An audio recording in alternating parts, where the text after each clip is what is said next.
ವಕ್ಷಸ್ಥಲೆ ಕೌಸ್ತುಭಂ ನಾಸಾಗ್ರೆ ನವಮೌಕ್ತಿಕಂ ಕರತಲೆ ವೇಣುಃ ಕರೆ ಕಂಕಣಂ ಸರ್ವಾಂಗೇ ಹರಿಚಂದನಂ ಸುಲಲಿತಂ ಕಂಠೇ ಚ ಮುಕ್ತಾವಲಿ ಗೋಪಸ್ತ್ರೀ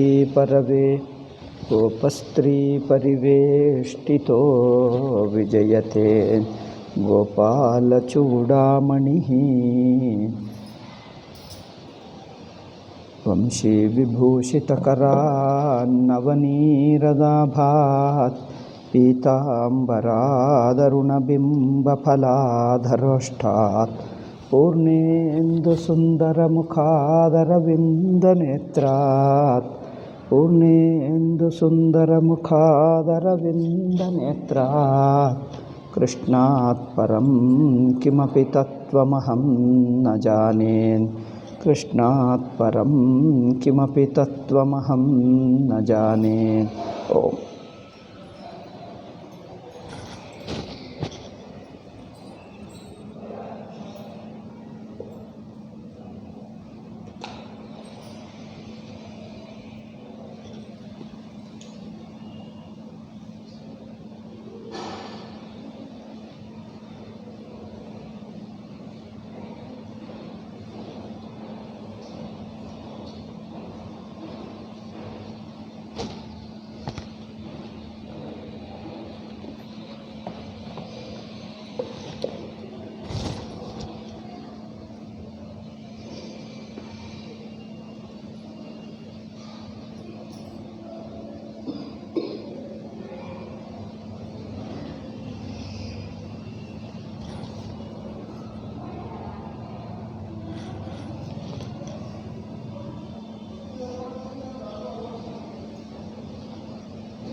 ಓಂ.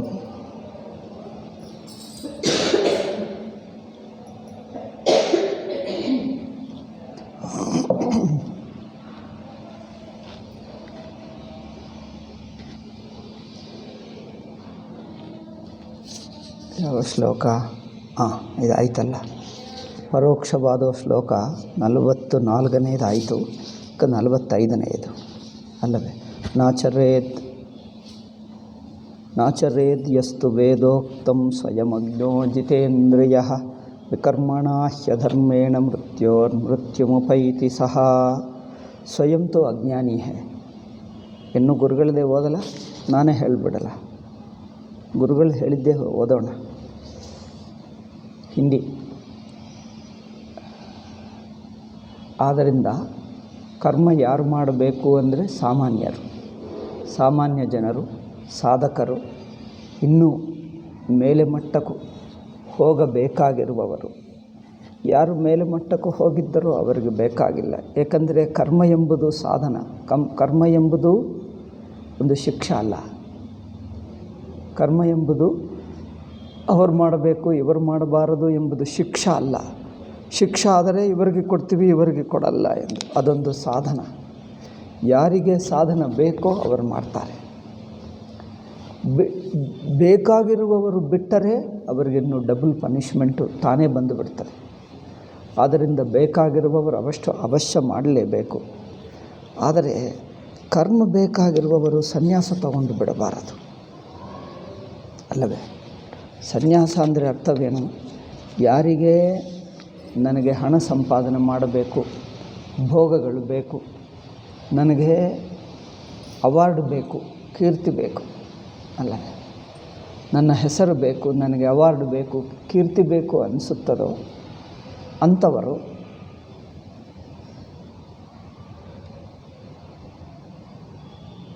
ಸನ್ಯಾಸ ತಗೊಳ್ಳಬಾರ್ದು. ಸನ್ಯಾಸದಲ್ಲಿ ಯಾವುದು ಬೇಡ ಕೇವಲ ಪರಮಾತ್ಮ ಎಂದು ಇಟ್ಕೊಂಡೇ ಹೊಡುತ್ತಾನೆ.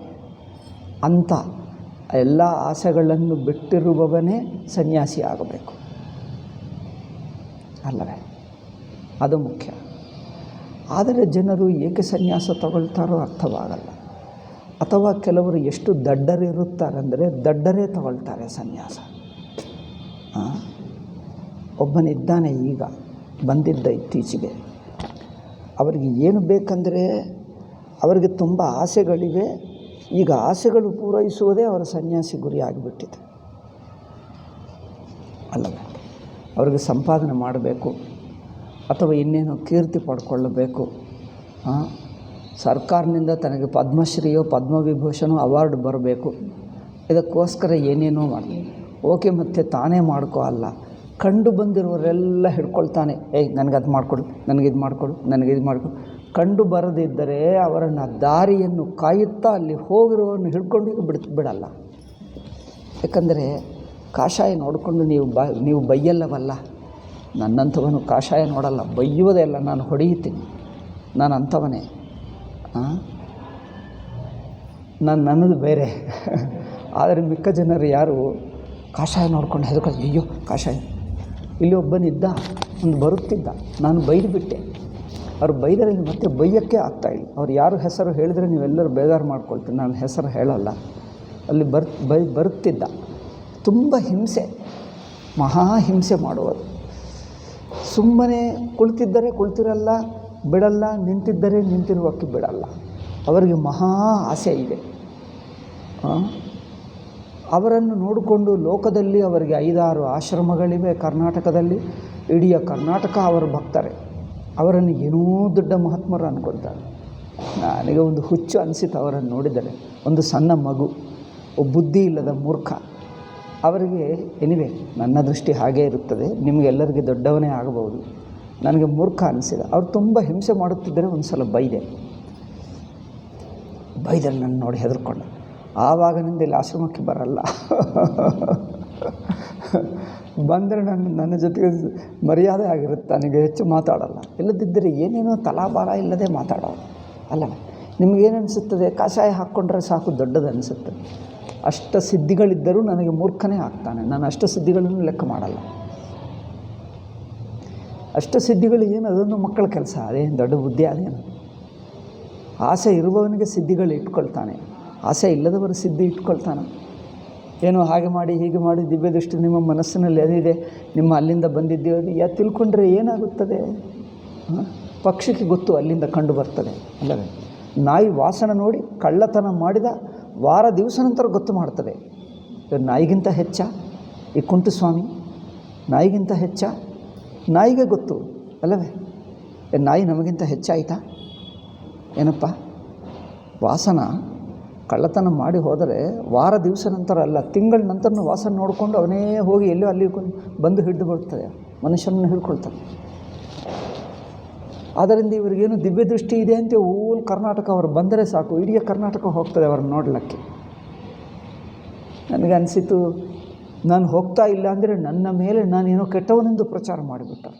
ಅವರನ್ನು ಒಪ್ತಾ ಇಲ್ಲ.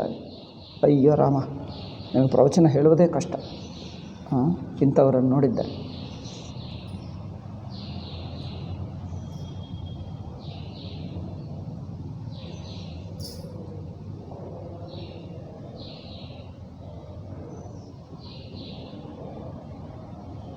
ಆದ್ದರಿಂದ ಮನುಷ್ಯನಿಗೆ ಆಸಕ್ತಿ ಇದ್ದವನಿಗೆ ಸನ್ಯಾಸವು ಕೊಡುವವನು ಕೊಡಬಾರದು. ನಮ್ಮ ಪೂರ್ವ ಕಾಲದಲ್ಲಿ ಅಂದರೆ ನಮ್ಮ ಚಿಕ್ಕನಿರುವಾಗ ಹಿರಿಯವರು ಪ್ರಶ್ನೆ ಮಾಡುತ್ತಿದ್ದರು, ಏನಾದರೂ ಲೆಕ್ಕ ಕೇಳುವುದು, ಇದು ಎಷ್ಟಾಗ್ತದೆ ಅಂತ. ಹೇಳಕ್ಕೆ ಬರಲ್ಲ ಅಂದರೆ ನಾವು ತಪ್ಪು ಹೇಳಿದ್ದರೆ ಅಥವಾ ಹೇಳಕ್ಕೆ ಬರದಿದ್ದರೆ ನೀವು ಪಂತುಲ್ಕೆ ಏನು ಕೊಟ್ಟು ಕಲ್ತುಕೊಂಡಿದ್ದಿ? ಅಕ್ಕಿ ಕೊಟ್ಟ ಅಥವಾ ಅಕ್ಕಿಯ ಮೇಲೆ ಇರ್ತದೆ ನೋಡಿ, ಅದು ಬುಸಾನ ಪುಟ್ಟ ಹೊಟ್ಟು ತೌಡು ಹೊಟ್ಟು ಓಕೆ, ಹೊಟ್ಟು ತೆಲುಗಿನಲ್ಲಿ ಪೊಟ್ಟು ಹೇಳ್ತೀವಿ, ಓಕೆ ಹೊಟ್ಟು. ನೀವು ಅಕ್ಕಿ ಕೊಟ್ಟು ಕಲ್ತುಕೊಂಡಿದೆಯಾ, ಹೊಟ್ಟು ಕೊಟ್ಟು ಕಲ್ತೀಯಾ ಇದು ಹೇಳ್ತಾರೆ. ಯಾಕಂದರೆ ಗುರುಗಳಿಗೆ ಹೊಟ್ಟು ಕೊಟ್ಟರೆ ನಿಮ್ಗೆ ಹೊಟ್ಟೆ ಹೇಳ್ತಾರೆ ವಿದ್ಯೆ, ಅಕ್ಕಿ ಕೊಟ್ಟರೆ ಅಕ್ಕಿ ಹೇಳ್ತಾರೆ. ಅದರಿಂದ ತಪ್ಪಿದ್ದರೆ ನಿಮಗೆ ಯಾವ ಗುರು ಹೇಳಿಕೊಟ್ಟರು ಎಂದು ಗುರುಗಳನ್ನೇ ಬೈಯುವುದು. ಆದ್ದರಿಂದ ಈ ಮೂರ್ಖನಿಗೆ ಸನ್ಯಾಸ ಕೊಟ್ಟರೆ ಕೊಟ್ಟವನನ್ನು ಬೈಯಬೇಕು. ಇವನು ಯೋಗ್ಯತೆ ನೋಡದೆ ಸುಮ್ಮನೆ ಅವರಿಗೆ ಸನ್ಯಾಸ ಕೊಟ್ಟು ಸಮಾಜ ಮೇಲೆ ಹಾಕಿ ಅವರು ಸಮಾಜವನ್ನು ಸಮಾಜವನ್ನು ಪೀಡಿಸ್ತಾ ಇದ್ದರೆ ಸನ್ಯಾಸಕ್ಕೆ ವಿರುದ್ಧವಾದ ಆಸೆಗಳು, ನನಗೆ ಅದು ಬೇಕು ಇದು ಬೇಕು ಎಂದು ಜನರನ್ನು ಪೀಡಿಸ್ತಾ ಇದ್ದರೆ ಸಮಾಜ ಸಹಿಸ್ಕೊಳ್ತಾ ಇರಬೇಕಾ? ಅದು ನೋಡಿ ಬುದ್ಧಿ, ಭಯಂಕರ ಫೆಲೋಸ್. ಆದ್ದರಿಂದ ಸನ್ಯಾಸ ಕೊಡುವವರು ಕೆಲವರು ಮೂರ್ಖರಿದ್ದಾರೆ. ಸನ್ಯಾಸ ಕೊಟ್ಟವನೇನು ಬುದ್ಧಿವಂತನಲ್ಲ, ತೊಗೊಂಡವನು ಅವರಿಗಿಂತ ಬುದ್ಧಿವಂತನಲ್ಲ. ಇಬ್ಬರೂ ಮೂರ್ಖರೇ, ಇಬ್ಬರೂ ಪಾಪಾತ್ಮರೇ. ಯಾರ್ಯಾರು ಕಾಷಾಯ ಹಾಕ್ಕೊಂಡು ಬಿಟ್ಟರೆ ಆಗಿಬಿಡ್ತದೆ. ಆ ಬುದ್ಧಿ ನೋಡಿ, ಕೀರ್ತಿ ಹುಚ್ಚು, ನನಗೆ ಅದು ಬೇಕು ಇದು ಬೇಕು ಇದು ಬೇಕು ಅಂದರೆ ಆಸೆ ಇರುವವನು ಕರ್ಮ ಮಾಡೇ ಮಾಡ್ತಾನೆ. ನನಗೆ ಪದ್ಮಶ್ರೀ ಪದ್ಮವಿಭೂಷಣ್ ಬೇಕು, ಮೋದಿಗೆ ಅಪ್ಲಿಕೇಶನ್ ಕೊಡಬೇಕು, ನಾನು ಮುದುಕ, ನನ್ನಿಂದ ಆಗಲ್ಲ, ಅದನ್ನು ಕಂಡು ಬಂದನ್ನೆಲ್ಲ ಹಿಡ್ಕೊಳ್ತಾನೆ. ಏನಪ್ಪ ನನಗೆ ಅಪ್ಲಿಕೇಶನ್ ಮಾಡಿಕೊಡು, ಅವ್ರ ಕಡೆ ಅಪ್ಲಿಕೇಶನ್ ಮಾಡಿಕೊಟ್ಟು ನಮಗೆ ಸರ್ಕಾರಕ್ಕೆ ಕೊಡು, ನನಗೆ ಪದ್ಮವಿಭೂಷಣ್ ಅವಾರ್ಡ್ ಬೇಕು. ಅವಾರ್ಡ್ ಬೇಕೆನ್ನುವರು ಸನ್ಯಾಸಕ್ಕೆ ಆಗಿದ್ದಿ ನೋಡಿ ಬುದ್ಧಿ. ಅಂದರೆ ಅಷ್ಟು ಆಸೆ ಇರುವವನು ಸನ್ಯಾಸ ತಗೊಳ್ಬಾರ್ದು. ಏನೋ ನಿನಗೆ ಭಗವಂತನ ಕಥೆ ಮೇಲೆ ರುಚಿ ಇಲ್ಲ.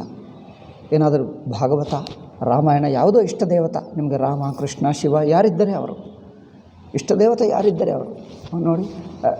ಕೆಲವರಿಗೆ ರಾಮ, ಕೆಲವರಿಗೆ ಕೃಷ್ಣ, ಕೆಲವರಿಗೆ ಶಿವ, ತಮ್ಮ ತಮ್ಮ ಇಷ್ಟ ದೇವತ. ಅದೇನೋ ಪಾರಾಯಣ ಮಾಡ್ಕೊ ಅಥವಾ ಜಪ ಮಾಡ್ಕೊ. ಈಗ ಮಂದಿರ ಇದೆ, ಪುಣ್ಯಕ್ಷೇತ್ರ ಇದೆ, ಇಂಥ ದಿವ್ಯ ಕ್ಷೇತ್ರ, ಈಗ ಅಲ್ಲೇ ಕೂತ್ಕೊಂಡು ಏನೋ ಜಪ ಧ್ಯಾನ ಮಾಡ್ಕೊ. ಅಥವಾ ಏನಾದರೂ ಕಥೆ ಹೇಳಿದರೆ ಭಗವದ್ ಭಕ್ತಿ ತತ್ವ ವೇದಾಂತ ಇದ್ದರೆ ಕೇಳು, ಇಲ್ಲದಿದ್ದರೆ ಕೇಳು, ಅಥವಾ ತಾನೇ ಓದ್ಕೋ, ಅಥವಾ ಜಪ ಧ್ಯಾನ ಮಾಡ್ಕೊ. ಅದೇ ಆನಂದ. ಅದಲ್ಲ, ಇದರ ಮೇಲೆ ರುಚಿಯೇ ಇಲ್ಲ. ಒಂದು ಸಗುಣ ಬ್ರಹ್ಮ ಮೇಲೆ ಇಲ್ಲ, ನಿರ್ಗುಣ ಬ್ರಹ್ಮ ಮೇಲೆ ಇಲ್ಲ, ಯಾವುದ ಮೇಲೆ ಇಲ್ಲ. ದೃಷ್ಟಿಯೆಲ್ಲ ನಿರಂತರ 24 ತಾಸು ನನಗೆ ಪದ್ಮ ಅವಾರ್ಡ್ ಯಾವಾಗ ಬರ್ತದೆ, ನನಗೆ ಹಣ ಬೇಕು. ಏನಪ್ಪ ನೀವು ಜನರನ್ನು ಕರ್ಕೊಂಡು ಬಾ, ನಾನು ಸಂಪಾದನೆ ಮಾಡ್ತೀನಿ. ನೀವು ಕರ್ಕೊಂಡು ಬಾ, ಕಂಡು ಬಂದರನ್ನು ಹಿಡ್ಕೊಳ್ತಾ. ಈಗ ಆವಾಗ ಏನು ಮಾಡಬೇಕು?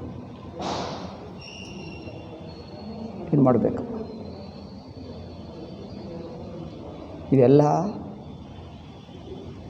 ಆಸೆ ಬಿಟ್ಟೇ ಸನ್ಯಾಸಿ ಆಗಬೇಕು. ಆಸೆ ಇಟ್ಕೊಂಡವನು, ಆಸೆದಲ್ಲೇನು ಒಂದು ಭೋಗ. ಎರಡನೆಯದು ಸಂಪಾದನ, ಹಣ. ಮೂರನೆಯದು ಸನ್ಮಾನಗಳು, ಕೀರ್ತಿ. ನಾಲ್ಕನೆಯದು ಸನ್ಮಾನಗಳು, ಸೇವಾ, ನನಗೆ ಸೇವೆ ಮಾಡಬೇಕು, ಸನ್ಮಾನ ಮಾಡಬೇಕು ಎನ್ನುವುದು. ಈ ನಾಲ್ಕು ಭಯಂಕರವಾಗಿ ಹಿಡ್ಕೊಳ್ತವೆ. ಇದು ಬಿಟ್ಟರೆ ಭಗವಂತನಲ್ಲಿ ಪ್ರೀತಿ, ಭಗವತ್ ಪ್ರೀತಿಯೇ ಒಂದು ಮಧುರವಾದದ್ದು, ಇವೆಲ್ಲಕ್ಕಿಂತ ಹೆಚ್ಚಿನದು ಅಲ್ಲವೇ? ಸಂಪಾದನಕ್ಕಿಂತ, ಭೋಗಕ್ಕಿಂತ, ಕೀರ್ತಿಗಿಂತ, ಇದೆಲ್ಲಕ್ಕಿಂತ ಹೆಚ್ಚಿ ಮನಸ್ಸನ್ನು ತುಂಬಿ ಆನಂದವನ್ನು ಉಂಟು ಮಾಡುವುದು ಭಗವಂತನ ಭಕ್ತಿ. ಇಲ್ಲಿ ನೋಡಿ, ಇವರು ಗೋಪಿಕಾ ಸ್ತ್ರೀಯರು ನೋಡಿ, ಇವರು ನೋಡಿ, ಇವರಿಗೆ ಹಣ ಬೇಕಾ, ಸಂಪಾದನೆ ಬೇಕಾ, ಕೀರ್ತಿ ಬೇಕಾ? ಉದ್ಧವ ಬರ್ತಾನೆ, ನಾರದಾದಿಗಳು ಬರುತ್ತಾರೆ. ಅಬ್ಬಾ, ಇವರನ್ನು ನೋಡಿ ಏನು ಹೇಳ್ತಾರೆ ನೋಡಿ, ಇಲ್ಲಿ ವೈಕುಂಠಕ್ಕಿಂತ ಹೆಚ್ಚಿದೆ. ಇವರು ನೋಡಿ, ಹಳ್ಳಿ ಜನರು ಏನು ಗೊತ್ತಿಲ್ಲ, ತಮ್ಮ ಕೆಲಸ ತಾವು ಮಾಡಿಕೊಳ್ತಾರೆ. ಅವರಿಗೆ ಮಾಡುವ ಕೆಲಸ ಈ ನಾಮರೂಪಗಳು, ಭೂಮಿ, ಆಕಾಶ, ಇದೆಲ್ಲವೂ ಕೃಷ್ಣಮಯವಾಯಿತು ಅವರಿಗೆ. ಕೃಷ್ಣಮಯವಾಗಿ ಜೀವಿಸ್ತಾ ಇದ್ದಾರೆ. ಏನೇ ಮಾಡಲಿ ಪ್ರತಿಯೊಂದು ಕೆಲಸ ಕೃಷ್ಣನಿಗೆ ಸಮರ್ಪಿಸಿ. ಅಡಿಗೆ ಮಾಡಲಿ, ಇನ್ನೇನು ಮನೆಯ ಕೆಲಸ ಮಾಡಲಿ, ಇನ್ನೊಬ್ಬರು ಮಾಡಲಿ, ದೊಡ್ಡ ದೊಡ್ಡ ಋಷಿಗಳು ಬರಲಿ, ಅವರಿಗೆ ಯಾವುದೇ ಲೆಕ್ಕ ಇಲ್ಲ ಅಲ್ಲವೇ? ಇಂದ್ರ ಪದವಿ ಕೊಟ್ಟರು, ಇಂದ್ರ ನೋಡಿಯರು ಇವರನ್ನು ಈರ್ಷ ಪಟ್ಕೊಳ್ಳಬೇಕು, ಅಷ್ಟು ಬ್ರಹ್ಮಾನಂದದಲ್ಲಿದ್ದಾರೆ. ಅವ್ರಿಗೇನಾದರೂ ಬೇಕಾ? ಅದು ನೋಡಿ, ಇಂಥದ್ದು ಕಥೆ ಕೇಳಿದ್ದರೆ ಶಾಸ್ತ್ರ ಹೇಳ್ತದೆ, ಸನ್ಯಾಸ ಧರ್ಮದಲ್ಲಿ ಭಿಕ್ಷಾ ಮಾಡಿದ ನಂತರ ಮಧ್ಯಾಹ್ನ ಏನು ಮಾಡಬೇಕು ಅಂದರೆ ಪುರಾಣ ಕೇಳಬೇಕು, ಪುರಾಣ ಓದಿಕೊಳ್ಳಬೇಕು ಅಥವಾ ಕೇಳಬೇಕು. ಸಂಸ್ಕೃತ ಬರದಿದ್ದರೆ ಕೇಳಬೇಕು, ಬಂದರೆ ಓದಿಕೊಳ್ಳಬೇಕು. ಆದ್ದರಿಂದ ಎಂತಹ ದಡ್ಡನಿಗಾದರೂ ಭಕ್ತಿ ಹುಟ್ಟುತ್ತದೆ. ಅದಕ್ಕೋಸ್ಕರ ಪುರಾಣ ಕೇಳಬೇಕು. ಪುರಾಣ ಗ್ರಂಥಗಳು ಅದ್ಭುತವಾದ ಗ್ರಂಥಗಳು, ಭಗವದ್ ಭಕ್ತಿಯನ್ನು ಹುಟ್ಟಿಸುವುದಕ್ಕೆ ಅದ್ಭುತ ಗ್ರಂಥಗಳ. ಭಗವಂತನ ಅನುಗ್ರಹ. ಇದು ಕೊನೆಗೆ ಏನು ಹೇಳ್ತಾನೆ ಗೊತ್ತಾ? ಭಾಗವತ ಯಾರಿಗೋಸ್ಕರ ಬರೆದಾನೆ? ವೇದವ್ಯಾಸರು ಭಾಗವತ ಬರೆದ ಅಂದರೆ ಯಾರಿಗೋಸ್ಕರ? ಕೊನೆಗೆ ನೋಡಿದ್ದೀರಾ ಶ್ಲೋಕ ಇದು? 12 ಸ್ಕಂದದ ಕೊನೆಯ ಶ್ಲೋಕ ನೋಡು. 12 ಸ್ಕಂದದ ಎಷ್ಟನೇ ಅಧ್ಯಾಯ? 13ನೇ ಅಧ್ಯಾಯದ ಕೊನೆಯ ಶ್ಲೋಕ.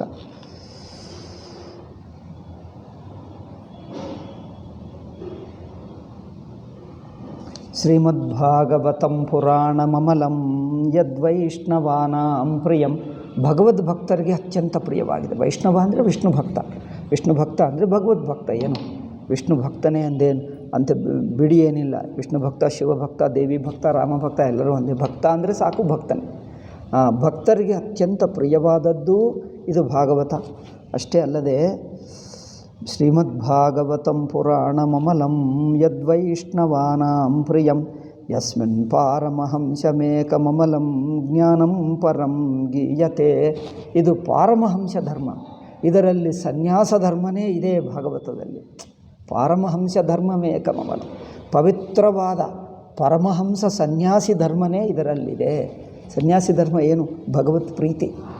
ಮಿಕ್ಕ ಪ್ರೇಮ, ಲೌಕಿಕ ಪ್ರೇಮ ಎಲ್ಲ ಬಿಟ್ಟು ಭಗವತ್ ಪ್ರೇಮ ಬೆಳೆಸಿಕೊಳ್ಳುವುದೇ ಭಾಗವತ ಧರ್ಮ, ಸನ್ಯಾಸ ಧರ್ಮ.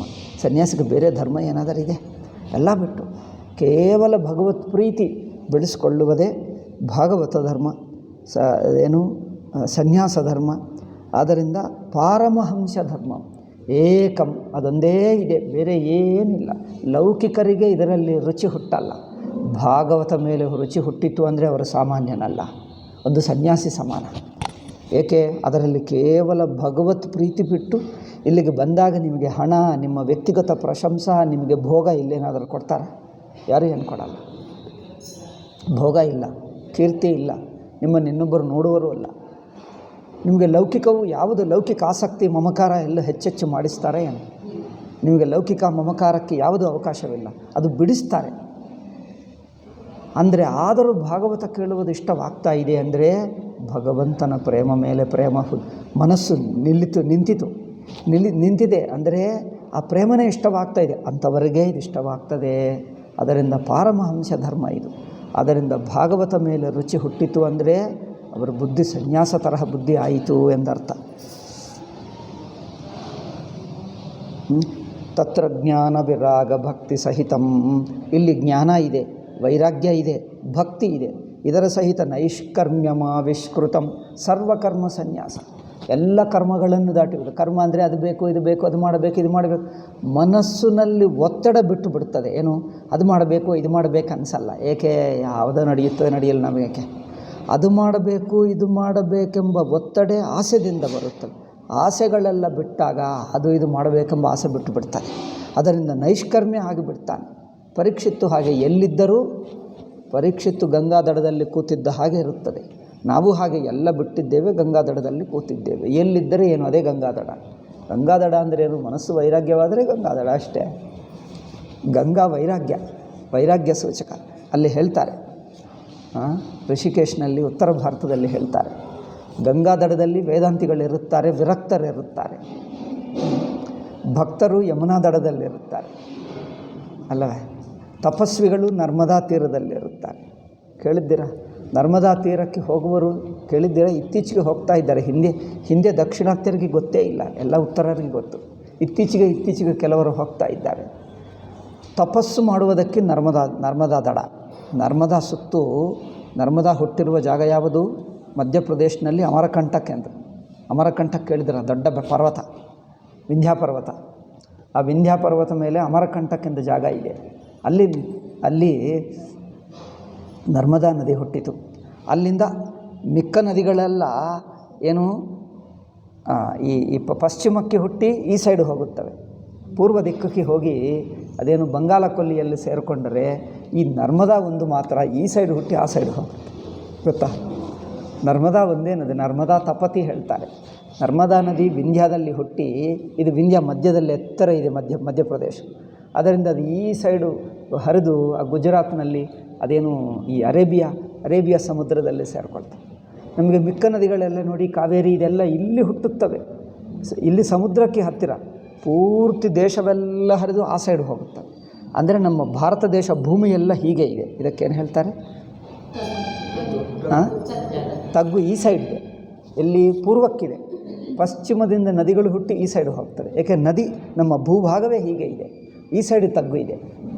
ಆದರೆ ಗುಜರಾತ್ನಲ್ಲಿ ಮಾತ್ರ ಆ ಸೈಡ್ನಿಂದ ಆ ಸೈಡ್ ಇದೆ ನರ್ಮದಾ.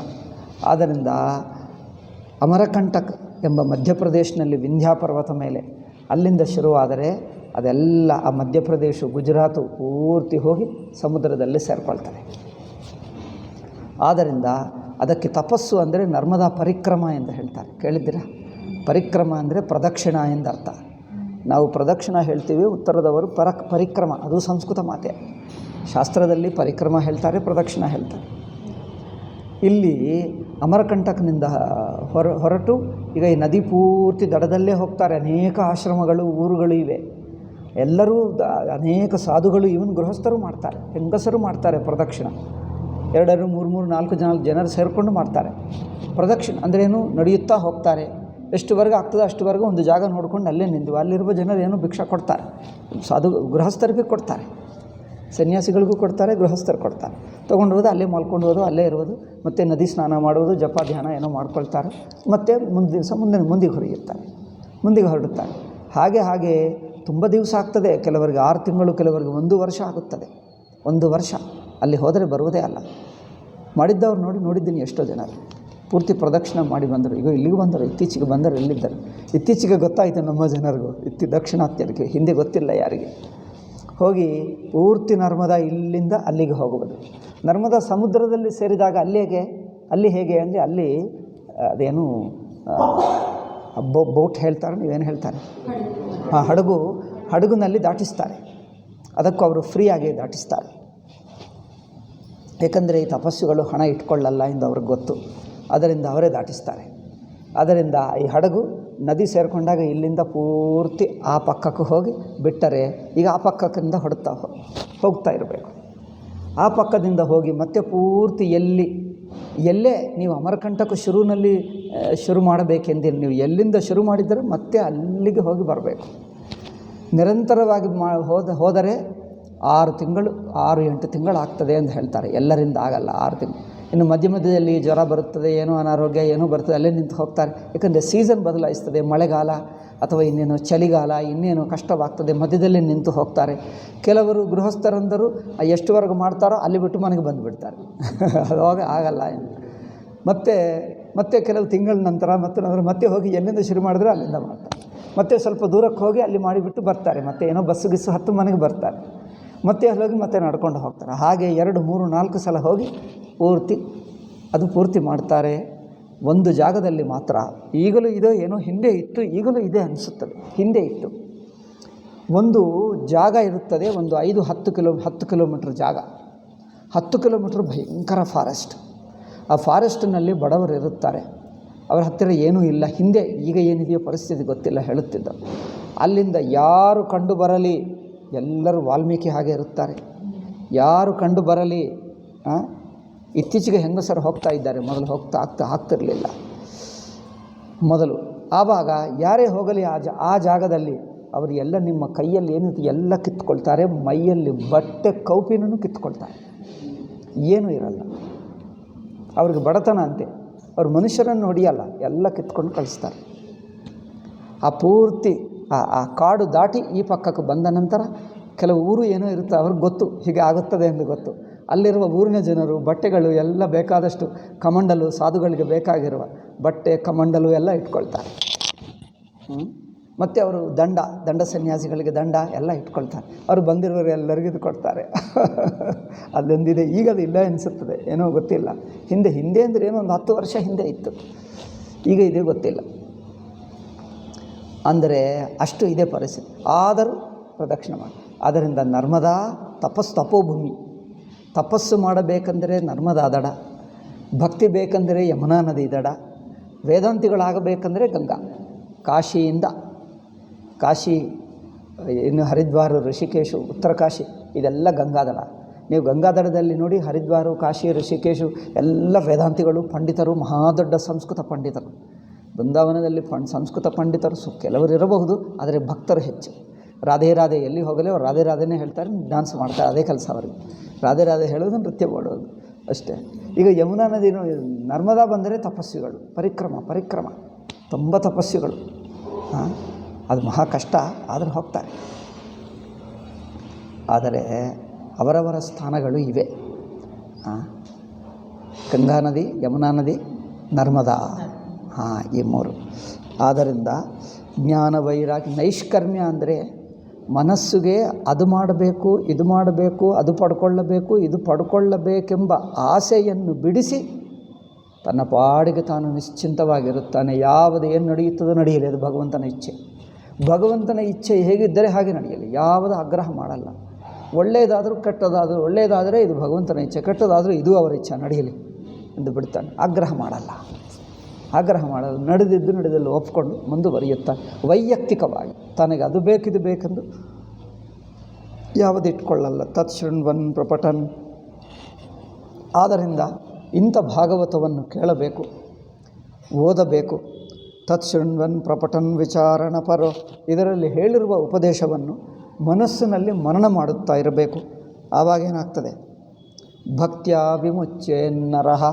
ಭಕ್ತಿಯಿಂದ ಶ್ರವಣ ಮಾಡುವುದು, ಪಠನ ಮಾಡುವುದು, ಮನನ ಮಾಡುವುದು, ಇದೇ ಮಾಡಿ ಮಾಡಿ ಮಾಡಿ ಮಾಡಿ ಭಗವನ್ಮಯನಾಗಿ ಬಿಟ್ಟು ನಾನು ನನ್ನದು ಎಲ್ಲ ಬಿಟ್ಟು ಬಿಟ್ಟು ಪರಮಾತ್ಮ ಪ್ರಾಪ್ತಿಯನ್ನೇ ಪಡ್ಕೊಳ್ತಾನೆ ಎಂದು ಶ್ಲೋಕ ಹೇಳುತ್ತಾ ಇದೆ ನೋಡಿ.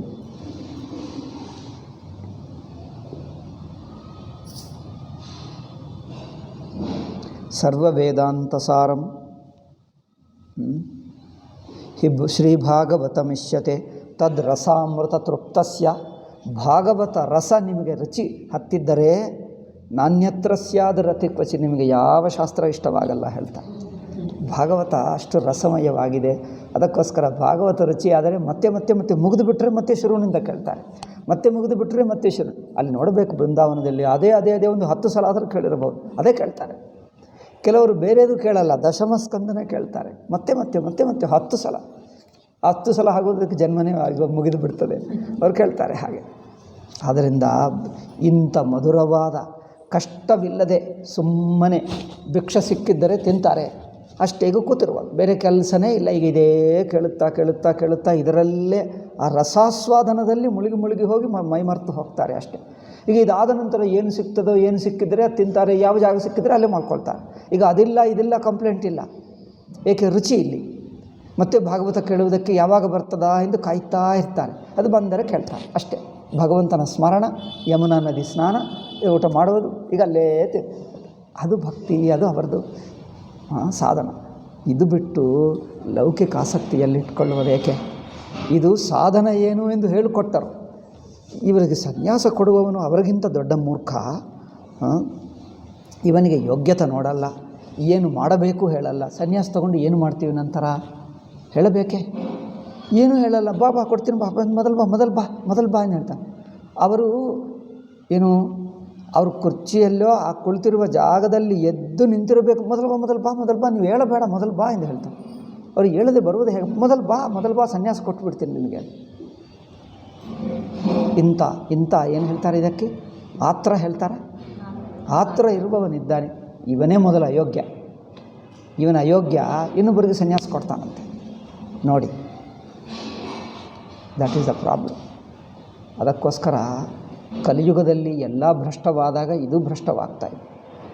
ಇಂಥವರನ್ನು ಇನ್ನೂ ದಕ್ಷಿಣ ಭಾರತ ದೇಶ ಅದೃಷ್ಟವೇ, ಸನ್ಯಾಸಿಗಳು ಅಷ್ಟಿಲ್ಲ, ಇದ್ದರೂ ಸ್ವಲ್ಪ ದೂರವಾಗಿಡ್ತಾರೆ. ಅಲ್ಲಿ ಉತ್ತರದಲ್ಲಿ ಭಯಂಕರ ಹೇಳುವುದಾ? ನಾನು ತುಂಬ ಹೇಳಿದೆ. ಅವರು ಎಲ್ಲ ಬಗೆ ಮಾಡ್ತಾರೆ. ವಾಲ್ಮೀಕಿ ಮಾಡ್ತಾನೆ ನೋಡಿ, ಅಂಥ ಕೆಲಸ ಎಲ್ಲ ಮಾಡ್ತಾರೆ. ವಾಲ್ಮೀಕಿ ಮಾಡುವ ವಾಲ್ಮೀಕಿ ಮೊದಲು ಮಾಡಿದ, ಸಾಧುವಾದ ನಂತರ ಮಾಡಲಿಲ್ಲ. ಇವರು ಸಾಧುವಾಗಿ ವಾಲ್ಮೀಕಿ ಕೆಲಸ ಮಾಡ್ತಾರೆ. ವಾಲ್ಮೀಕಿ ಕೆಲಸ ಅಂದರೆ ಗೊತ್ತಾ? ಕಳ್ಳತನ ಮಾಡ್ತಾರೆ, ದೋಚ್ಕೊಳ್ತಾರೆ, ಹಿಂಸೆ ಮಾಡ್ತಾರೆ, ಹತ್ಯೆನೂ ಮಾಡ್ತಾರೆ, ಎಲ್ಲ ಬಗ್ಗೆ ವಿಷ ಕೊಡ್ತಾರೆ, ಎಲ್ಲ ಮಾಡ್ತಾರೆ. ಎಲ್ಲರಲ್ಲ, ಕೆಲವರು ಇರುತ್ತಾರೆ. ಅಂದರೆ ಎಲ್ಲ ಮಿಕ್ಸ್ ಇರುತ್ತಾರೆ, ಯಾರೋ ಗೊತ್ತಾಗಲ್ಲ. ಒಂದೆರಡು ದಿವಸ ಇದ್ದರೆ ಗೊತ್ತಾಗ್ಬಿಡ್ತಾರೆ. ನೀವೇನೋ ಸುಮ್ಮನೆ ಹೋಗಿ ತೀರ್ಥಯಾತ್ರೆ ಬಂದು ನಿಮಗೇನು ಗೊತ್ತಾಗಲ್ಲ. ನಮ್ಮ ಹಾಗೆ ಅಲ್ಲೇ ಇರಬೇಕು. ಅದು ಅವ್ರ ಜೊತೆಗೆ ಇರಬೇಕು, ಎಲ್ಲ ಗೊತ್ತಾಗ್ತದೆ. ಅಂದರೆ ಭಯಂಕರವಾಗಿರ್ತಾರೆ. ನಮಗೆ ಹೇಳುತ್ತಿದ್ದರು ಕೆಲವರು, ಅವ್ರ ಜೊತೆಗೆ ಇರಬೇಡ, ಅವರೇ ಬರ್ತಾನೆ ಮಾತಾಡಿಸ್ತಾನೆ. ಇನ್ನೊಬ್ಬರು ಹೇಳ್ತಾರೆ ಪಕ್ಕಕ್ಕೆ ಕರೆದು, ನೋಡಿ ಸ್ವಾಮೀಜಿ ಅವ್ರ ಜೊತೆಗೆ ಇರಬೇಡಿ, ಅವ್ರು ದೊಡ್ಡ ಖತರ್ನಾಕ್ ಹೈ, वो तो ಖತರ್ನಾಕ್ ಮಹಾತ್ಮ ಹೈ. ನನಗೊಬ್ಬರು ಹೇಳುತ್ತಿದ್ದರು, ಅವ್ರು ಖತರ್ನಾಕ್ ಹೈ, आप उनके साथ क्यों बात करते हैं? ಅವ್ರ ಜೊತೆಗೆ ಏಕೆ ಮಾತಾಡ್ತಾ ಇದ್ದೀರಿ, ಅವ್ರು ಖತರ್ನಾಕ್ ಅಂತ. ನಾನು ಹೇಳಬೇಕು, ಈ ಮಹಾತ್ಮ ಖತರ್ನಾಕ್ ಹೋತಾ ಹೈ, ಖತರ್ನಾಕ್ ಮಹಾತ್ಮ ಅಂತೆ ಅವ್ರು ಹೇಳುತ್ತಿದ್ದರು. ಖತರ್ನಾಕ್ ಮಹಾತ್ಮ ಆಗಿರುವವನು ಖತರ್ನಾಕ್ ಆಗಲ್ಲ, ಬರೀ ಅವ್ರು ಖತರ್ನಾಕ್ ಅಂತೆ. ಅವ್ರ ಜೊತೆಗೆ ಇರಬೇಡಿ. ನಾನು ಹೇಳಿದ್ದೀನಿ, ಅವ್ರ ಜೊತೆ ಸುಮ್ಮನೆ ಮಾತಾಡುವುದೇ, ಅವರಿಗೆ ನಮಗೇನಿಲ್ಲ. ನನ್ನ ಹತ್ತಿರ ಯಾವ ವಸ್ತು ಇಲ್ಲ ಅವರು ತಗೊಳ್ಳುವುದಕ್ಕೆ, ಕಳ್ಳತನ ಮಾಡುವುದಕ್ಕೆ ಏನಿಲ್ಲ. ಒಂದು ಬಟ್ಟೆ ಇದೆ, ಒಂದು ಕೂತ್ರು ಏನೋ ಕೆಳಗೆ ಹಾಕ್ಕೊಂಡು ಅದಿದೆ, ಬಿಟ್ಟು ಏನಿಲ್ಲ. ಅವ್ರು ಏನು ಮಾಡ್ತಾರೆ ನಮ್ಮ ಜೊತೆಗೆ? ಏನು ಮಾಡೋಕ್ಕಾಗಲ್ಲ. ಒಂದು ಪುಸ್ತಕ ಇದೆ, ಪುಸ್ತಕ ಅವ್ರಿಗೇನು ಬರಲ್ಲ, ಅವ್ರಿಗೆ ಓದೋಕ್ಕೆ ಬರಲ್ಲ. ಸಂಸ್ಕೃತ ಪುಸ್ತಕ, ಅವ್ರಿಗೇನು ಸಂಸ್ಕೃತನೇ ಬರಲ್ಲ. ಏನು ಮಾಡೋದು? ಏನು ಮಾಡೋಕ್ಕಾಗಲ್ಲ. ಅದರಿಂದ ಸುಮ್ಮನೆ ಇದ್ದೆ. ನಾನು ಅವ್ರ ಜೊತೆಗೆ ಜಗಳ ಮಾಡೋಕ್ಕೆ ಹೋಗಲ್ಲ. ಏಕೆ? ಚಿಂತೆ ಏಕೆ? ನಿಮ್ಮ ಕೈಯಲ್ಲಿ ಏನಾದರೂ ಇಟ್ಕೊಂಡ್ರೆ ಅವ್ರು ಕಳ್ಳತನ ಮಾಡ್ತಾನೆ, ಹೊಡೆಯುತ್ತಾನೆ, ಕಿತ್ಕೊಳ್ತಾನೆ ಎಂದು ಚಿಂತ. ಅಥವಾ ಅವರ ಜೊತೆಗೆ ಅದು ಇದು ಮಾತುಗೆ ವಿವಾದ ಆದರೆ ಜಗಳ ಆಗುತ್ತದೆ. ಎರಡೂ ಮಾಡಲ್ಲ. ಅವ್ರ ಖತರ್ನಾಕ್ ಆದರೆ ಯಾರಾದರೂ ನಮಗೆ ಏಕೆ ಹೇಳಿಬಿಟ್ಟೆ. ಅವ್ರು ಮತ್ತೆ ಏನು ಹೇಳಲಿಲ್ಲ. ಕೆಲವು ದಿವಸ ನಂತರ ಇವರು ಹೋದ, ಅಷ್ಟೇ, ಏನಾಗಲಿಲ್ಲ. ಅಂದರೆ ಇದು ಬಗೆ ಎಲ್ಲ ಬಗೆ ಜನರು ಇರುತ್ತಾರೆ. ಏಕೆಂದರೆ ಕಾಷಾಯ ಅಂದರೆ ಆದರ ಇರುತ್ತದೆ. ಜನರು ಸಂದೇಹ ಮಾಡಲ್ಲ, ಆದರ ಇಟ್ಕೊಳ್ತಾರೆ. ಇದು ನೋಡಿಕೊಂಡು ಮೋಸ ಮಾಡಿ, ಎಲ್ಲಿ ಆದರ ಹೆಚ್ಚಿರುತ್ತದೆ ಅಲ್ಲಿ ಮೋಸಕ್ಕೆ ಅವಕಾಶ ಹೆಚ್ಚು ಅಲ್ಲವೇ? ಅಲ್ಲೇ ಮೋಸ ಹೆಚ್ಚು. ನೀವು ಆಧರಿಸದಿದ್ದರೆ, ನೀವು ನಂಬದಿದ್ದರೆ ಮೋಸ ಮಾಡೋಕ್ಕಾಗ್ತದೆ ಹೇಳಿ? ನೀವು ನಂಬಲ್ಲ, ಏನು ಮಾಡಿದ್ರು ಅತಿಯಾಗಿ ಸಂದೇಹ ಮಾಡ್ತೀರಿ. ಅಮ್ಮ ಅಂಥವನ ಏನೋ. ನೀವು ಅತಿಯಾಗಿ ಸಂದೇಹ ಮಾಡಿದರೆ ಯಾವ ಕಳ್ಳತನ ಮಾಡೋಕ್ಕಾಗಲ್ಲ. ನೀವು ಅತಿಯಾಗಿ ನಂಬಿದ್ದರೆ ಕಳ್ಳತನ ಸುಲಭವಾಗಿ ಮಾಡ್ಬೋದು, ಮೋಸ ಸುಲಭವಾಗಿ ಮಾಡ್ಬೋದು ಅಲ್ಲವೇ? ಅತಿಯಾಗಿ ನಂಬಿಬಿಟ್ಟರೆ ಇದ್ದವರೇ ಬೇಕು, ಮುಗ್ಧರೇ ಬೇಕು. ಮುಗ್ಧರನ್ನು ಸುಲಭವಾಗಿ ಮೋಸ ಮಾಡ್ಬೋದು. ಜನರು ಅನ್ಕೊಳ್ಳಿ, ಅಯ್ಯೋ ಪಾಪ ಇಷ್ಟು ಮುಗ್ಧರನ್ನು ಮೋಸ ಮಾಡಿದಾನೆ. ಮುಗ್ಧರನ್ನು ಮಾಡಿದರೆ ಬುದ್ಧಿವಂತನ ಮಾಡ್ತಾರೇನು? ಮುಗ್ಧರನ್ನೇ ಮಾಡ್ತಾರೆ ಮೋಸ. ಏನು ಗೊತ್ತಿಲ್ಲದವರನ್ನೇ ಮೋಸ ಮಾಡ್ತಾರೆ. ಇವನೇ ಮೋಸ ಹೋಗುತ್ತಾನೆ. ಬುದ್ಧಿವಂತರನ್ನು ಮಾಡೋಕ್ಕಾಗಲ್ಲ. ಅವ್ರಿಗೂ ಗೊತ್ತು ಅಮ್ಮೋದ್ರು ಬುದ್ಧಿವಂತ ಅಂದ್ಬಿಟ್ಟು ಹೋಗ್ತಾನೆ. ಸ್ವಲ್ಪ ಮುಗ್ಧ ಇದ್ದರೆ ಸಿಹಿಯಾಗಿ ಮಾತಾಡ್ತಾನೆ.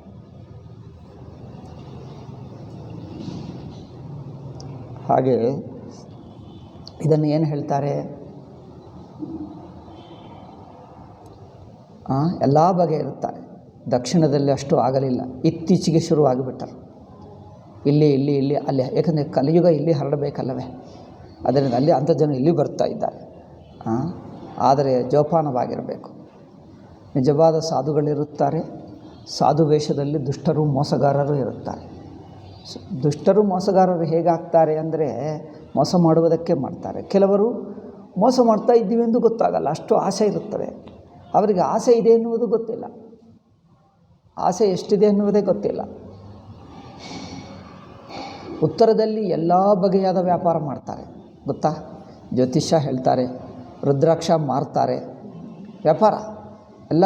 ಅವರು ಸಾಧುಗಳು ವ್ಯಾಪಾರ ಮಾಡಿದರೆ ಜನರು ಇನ್ನೂ ಹೆಚ್ಚಿನ ಆಧಾರದಿಂದ ನೋಡ್ತಾರೆ. ಅಮ್ಮ ರುದ್ರಾಕ್ಷ ವ್ಯಾಪಾರ ಮಾಡ್ತಾನೆ ಸಾಧುಗಳು. ವ್ಯಾಪಾರ ಮಾಡುವ ಸಾಧು ಏನಪ್ಪ ಅಂದರೆ ಅವರು ವ್ಯಾಪಾರನೇ ಮಾಡ್ತಾರೆ. ಹಾಗಿರುತ್ತಾರೆ. ಅಂದರೆ ಎಲ್ಲರಲ್ಲ, ಕೆಲವರು ಎಂದು ಹೇಳಿದ್ದೀನಿ. ಕೆಲವರು ನಿಜವಾಗ ಮಹನೀಯರು ಇದ್ದಾರೆ, ಅತ್ಯಂತ ವಿರಕ್ತರು ಕಂಡು ಬರ್ತಾರೆ, ಅತ್ಯಂತ ಮಹನೀಯರು. ನಮ್ಮ ಗುರುಗಳು ಹೇಳಿದ್ದೀನಲ್ಲ ಇಂಥವರು ನಿಜವಾದ ಮಹಾತ್ಮರಿದ್ದಾರೆ. ದೊಡ್ಡ ದೊಡ್ಡ ಪೀಠಾಧಿಪತಿಗಳಾಗತಕ್ಕವರು ಪೀಠಾಧಿಪತಿ ಆಗುವೆಂದು ಸನ್ಯಾಸ ಕೊಟ್ಟರೆ ಅದು ಬಿಟ್ಟು ಬಿಡಿ ಸನ್ಯಾಸಿಯಾಗಿ ಎಲ್ಲೆಲ್ಲೋ ಇದ್ದಾರೆ. ಅಂಥ ಮಹನೀಯರು ಇದ್ದಾರೆ. ಎರಡು ಬಗೆ ಇರುತ್ತಾರೆ. ಅದರಿಂದ ನೋಡಿಕೊಳ್ಳಬೇಕಷ್ಟೇ ವ್ಯತ್ಯಾಸ. ಓಕೆ. ಆದ್ದರಿಂದ ನಾಚರೇತ್ ಇದೆಲ್ಲ ಯಾರಿಗೆ ಹೇಳುವುದು? ಯಾರಾದರೂ ಕೇಳುತ್ತಾ ಇದ್ದರೆ, ಯಾರಿಗೆ ಉಪಯೋಗವೋ ಅವರಿಗೆ ಹೇಳ್ತೀವಿ ಅಷ್ಟೇ. ಮೊದಲು ಕರ್ಮಯೋಗ ಮಾಡು. ನೀವು ಲೌಕಿಕರಾಗಿರುವಾಗಲೇ ಭಕ್ತಿಯಿಂದ ನಿಸ್ವಾರ್ಥದಿಂದ ಗುರು ಸೇವಾ, ಭಗವತ್ ಸೇವಾ, ಪೂಜಾ, ಜಪ, ಆರಾಧನಾ ಮಾಡ್ತಲೇ ಇರು. ಎಷ್ಟು ಕಷ್ಟ ಬಂದರೂ ಭಗವಂತನ ನಂಬಿಕೋ. ಈಗ ಬೇರೆ ಗತಿ ಇಲ್ಲ. ಏನೇ ಕಷ್ಟ ಬರಲಿ ಎಲ್ಲಕ್ಕೆ ಪರಿಹಾರ ಭಗವಂತ. ಜಪ ಮಾಡು, ಪಾರಾಯಣ ಮಾಡು. ಯಾವುದು ನಿನ್ನಿಂದ ಯಾವ ಸಾಧನ ಆದರೆ ಆ ಸಾಧನ. ಏನು ಮಾಡೋಕ್ಕಾಗಲ್ಲ, ಚಂಚಲ ಹೆಚ್ಚಿದೆ ಎಂದು ಸೇವೆ ಮಾಡು. ಭಗವಂತನ ಸೇವೆ ಹೇಗೆ? ಮಂದಿರಕ್ಕೆ ಹೋಗಿ ಸೇವೆ ಮಾಡು, ಗೊತ್ತಾ? ಮಂದಿರಕ್ಕೆ ಹೋಗಿ ಜನರು ನಾವೇ ಇದನ್ನು ಗುಡಿಸ್ತೀವಿ, ಇದನ್ನು ಕ್ಲೀನ್ ಮಾಡ್ತೀವಿ, ಮಂದಿರಕ್ಕೆ ಸೇವೆ ಮಾಡ್ತೀವಿ, ಹೂಗಳು ಬೇಕಾ, ಇನ್ನೇನಾದರೂ ಬೇಕಾ, ನಮ್ಮಿಂದ ಯಾವುದಾದ್ರೂ ಸೇವೆ ಮಾಡ್ತೀವಿ ಅಂದರೆ ಸೇವೆ ಮಾಡ್ತಾನೆ ಇರು. ಏನೇ ಕಷ್ಟ ಬರಲಿ ಸೇವೆ ಮಾಡ್ತಾನೆ ಇರ್ತಾರೆ. ಗುರುಗಳ ಸೇವಾ, ಮಂದಿರ ಸೇವಾ, ಇದೇ ಸೇವೆ ಮಾಡು.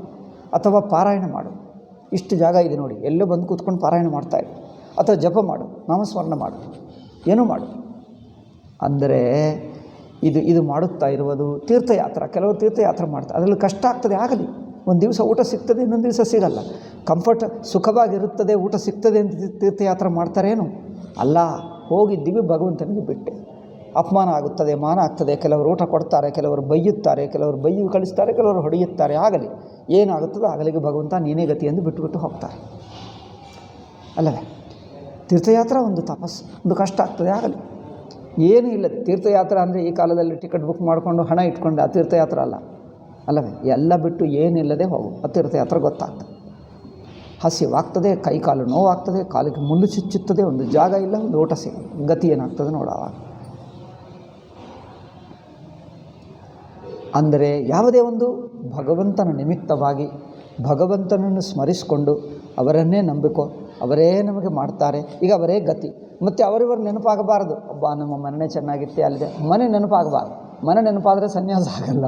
ಮನೆ ಯಾರದು? ಯಾವ ಮನೆ ಇಲ್ಲ. ನಮ್ಮ ಮನೆ ಇಲ್ಲ ಎಂದು ಬಿಟ್ಟ ನಂತರ ಮತ್ತೆ ಮನೆ ಏನು? ಅಯ್ಯೋ ನಮ್ಮ ನೆಂಟರಿದ್ದಾರೆ, ನೆಂಟರು ನೆನಪಾದರೆ ಅದು ನಿಮಗೆ ಯಾವ ನೆಂಟರಿಲ್ಲ, ಇಡೀ ಬ್ರಹ್ಮಾಂಡ ನಮ್ಮದೇ. ನೆಂಟರ ಸ್ಮರಣ ಬರಬಾರದು ಅಲ್ಲವೇ. ತನ್ನ ಕುಟುಂಬ, ತನ್ನ ಮಗ, ತನ್ನ ತಾಯಿ, ತಂದೆ, ಸ್ನೇಹಿತ, ಅಪ್ಪ, ಅಮ್ಮ, ನಿಜವಾಗಿ ತನ್ನ ಪರಿಚಿತ ಜನರ ಮಧ್ಯದಲ್ಲೇ ಇರಬಾರದು. ನಾವೆಲ್ಲಿದ್ದೇವೆ ಅವರ ಅಡ್ರೆಸ್ಸು ಹೇಳಬಾರ್ದು ಅಲ್ಲವೇ. ಅವರು ಎಲ್ಲಿದ್ದೇವೆ ಅಡ್ರೆಸ್ ಹೇಳಬಾರ್ದು, ಫೋನ್ ಇಟ್ಕೊಳ್ಳಬಾರ್ದು. ಎಲ್ಲಿದ್ದೇವೆ ಗೊತ್ತೇ ಆಗಬಾರ್ದು. ಸನ್ಯಾಸ ಧರ್ಮದಲ್ಲಿ ತನ್ನ ಪರಿಚಿತ ನೆಂಟರು, ಪರಿಚಿತ ಜನರಿಂದ 200 ಕಿಲೋಮೀಟ್ರ್ ದೂರಕ್ಕೆ ಹೋಗಬೇಕಂತೆ. ಆ ಜಿಲ್ಲೆಯಲ್ಲೇ ಇರಬಾರ್ದು. ಅಷ್ಟು ದೂರ ಇದ್ದರೆ ಸರಿ. ಪೂರ್ತಿ ಅಜ್ಞಾತ ಮನುಷ್ಯರ ಮಧ್ಯೆ ಇರಬೇಕು. ಆವಾಗ ಗೊತ್ತಾಗ್ತದೆ. ನಿಮಗೆ ಕಷ್ಟ ಬಂದರೆ ಯಾರಿಗೆ ಹೇಳೋದು? ತಮ್ಮ ನೆಂಟರು ಬಂಧುಗಳು ಅಲ್ಲೆಲ್ಲೇ ಇರುತ್ತಾನೆ, ಮತ್ತು ಸನ್ಯಾಸಿ ಎಂದು ಹೇಳ್ಕೊಡ್ತಾನೆ. ನೋಡಿ ಜನರು ಏನು ಮಾಡ್ತಾರೆ, ವಿಚಿತ್ರ ಜನರು. ತನ್ನ ಹಿಂದಿನ ಪರಿಚಿತ ಜನರು ಬೇಡ, ಹಿಂದಿನ ಪರಿಚಿತ ಜನರಿದ್ದರೆ ಅವರೆಲ್ಲ ಬಂದು ಚೆನ್ನಾಗಿ ನೋಡ್ಕೊಳ್ತಾರೆ. ಏನಪ್ಪ ಚೆನ್ನಾಗಿ ನೋಡ್ಕೊಳ್ಳಬೇಕೆಂದು ಸನ್ಯಾಸಿ ಆಗ್ತಾರೆ? ಇವು ಚೆನ್ನಾಗಿ ನೋಡ್ಕೊಳ್ಳಬೇಕೆಂದು ಆಗ್ತಾರೆ. ನಮಗೇಕೆ ಚಿಂತ? ಅವರೆಲ್ಲ ನೋಡ್ಕೊಳ್ತಾರೆ. ಆದ್ದರಿಂದ ತಪಸ್ಸು ಆಗಲಿ, ಸ್ಮರಣ ಏನಾದರೂ ಇಗೋ ಇಂಥದ್ದಿದ್ದರೆ ಪಾರಾಯಣ ಮಾಡ್ಕೋ. ಭಗವತ್ ಕಥಾ ಅದೇ ಬಲ ನಿಮಗೆ. ಭಗವಂತನೇ ಬಲ, ಮನುಷ್ಯ ಬಲ ಅಲ್ಲ.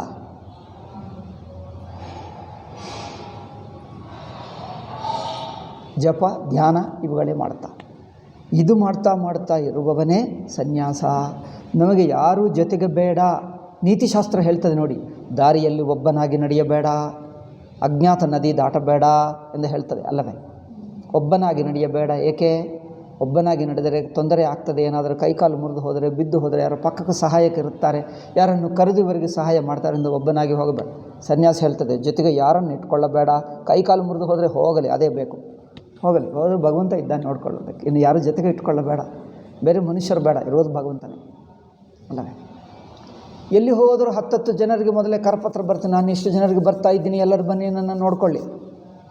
ಏನಪ್ಪ ಒಬ್ಬನು ಕೇಳ್ತಾನೆ, ನನ್ನ ನೋಡ್ಕೊಳ್ತೀಯಾ ಎಂದು ಕೇಳ್ತಾನೆ. ಅಯ್ಯೋ ರಾಮ, ಅದು ನೋಡಿ ಕರಪತ್ರ ಬರೀತಾನೆ, ನಾನು ಬರ್ತಾ ಇದ್ದೀನಿ, ಎಲ್ಲರೂ ಬನ್ನಿ. ಇವರಿಗೆ ಭಗವದ್ ಭಕ್ತಿ ಅಲ್ಲ, ಭಕ್ತರ ಮೇಲೆ ಭಕ್ತಿ ಇದೆ, ಪಬ್ಲಿಕ್ ಮೇಲೆ ಭಕ್ತಿ. ಅವರು ಸನ್ಯಾಸಿಯಾಗಿ ಏನು ಮಾಡ್ತಾನೆ, ಪಬ್ಲಿಕ್ ಮೇಲೆ ಭಕ್ತಿ ಇಟ್ಕೊಳ್ತಾನೆ. ಅವ್ರು ಬಂದು ನನಗೆ ಚೆನ್ನಾಗಿ ನೋಡ್ಕೊಳ್ತಾರಲ್ಲ. ಈಗ ನೋಡಿ, ಅವನಿಗೆ ಮೋಹ ಹೆಚ್ಚು. ನಿಮಗೇನೇ ಹೇಳ್ಕೊಡ್ತಾನೆ? ಮೋಹನೇ ಹೇಳ್ಕೊಡ್ತಾನೆ. ಮೋಹ ಹೇಳ್ಕೊಡ್ತಾನೆ, ವೈರಾಗ್ಯ ಹೇಳ್ಕೊಡ್ತಾನೆ. ಸ್ವಯಂ ವೈರಾಗ್ಯ ಇರುವವನು ನಮ್ಮ ಗುರುಗಳು ಹೇಳುತ್ತಿದ್ದರು, ಅಪನೇ ಪಾಸ್ ಜೋ ಹೈ ವಹಿ ದೇ ದೇಗಾ ದೂಸರೋಂಕೋ. ತನ್ನ ಹತ್ತಿರ ಮೋಹ ಇದ್ದರೆ ಇನ್ನೊಬ್ಬರಿಗೆ ಮೋಹನೇ ಹೇಳ್ಕೊಡ್ತಾನೆ. ತನ್ನ ಹತ್ತಿರ ಭಕ್ತಿ ಇದ್ದರೆ ಇನ್ನೊಬ್ಬರಿಗೆ ಭಕ್ತಿ ಕೊಡ್ತಾನೆ ಅಲ್ಲವೇ. ತನ್ನ ಹತ್ತಿರ ಆಸಕ್ತಿ ಇದ್ದರೆ ಇನ್ನೊಬ್ಬರಿಗೆ ಆಸಕ್ತಿ ಹೇಳ್ಕೊಡ್ತಾನೆ. ತನ್ನ ಕೈಯಲ್ಲಿ ಏನಿದೆ ಅದೇ ತನ್ನದಲ್ಲಿ ಇಲ್ಲದೆ ಕೊಡೋಕ್ಕಾಗ್ತದೆ. ಅದರಿಂದ ತನ್ನ ಹತ್ತಿರ ಏನಿರುತ್ತದೋ ಅದೇ ಕೊಡ್ತಾನೆ. ಆದ್ದರಿಂದ ಸಾಧುಗಳು ಆಗಿರುವವರು ವೈರಾಗ್ಯ ಗಟ್ಟಿ ಆಗದಿದ್ದರೆ ಮೊದಲು ಮಾಡತಕ್ಕದ್ದು ತನ್ನ ಗುರುಗಳ ಹತ್ತಿರ ಇರಬೇಕು. ಮೊದಲೇ ಶಿಷ್ಯರನ್ನು ಮಾಡಿಕೊಳ್ಳಬಾರದು. ಇವನಿಗೆ ಮೋಹ ಹೆಚ್ಚು.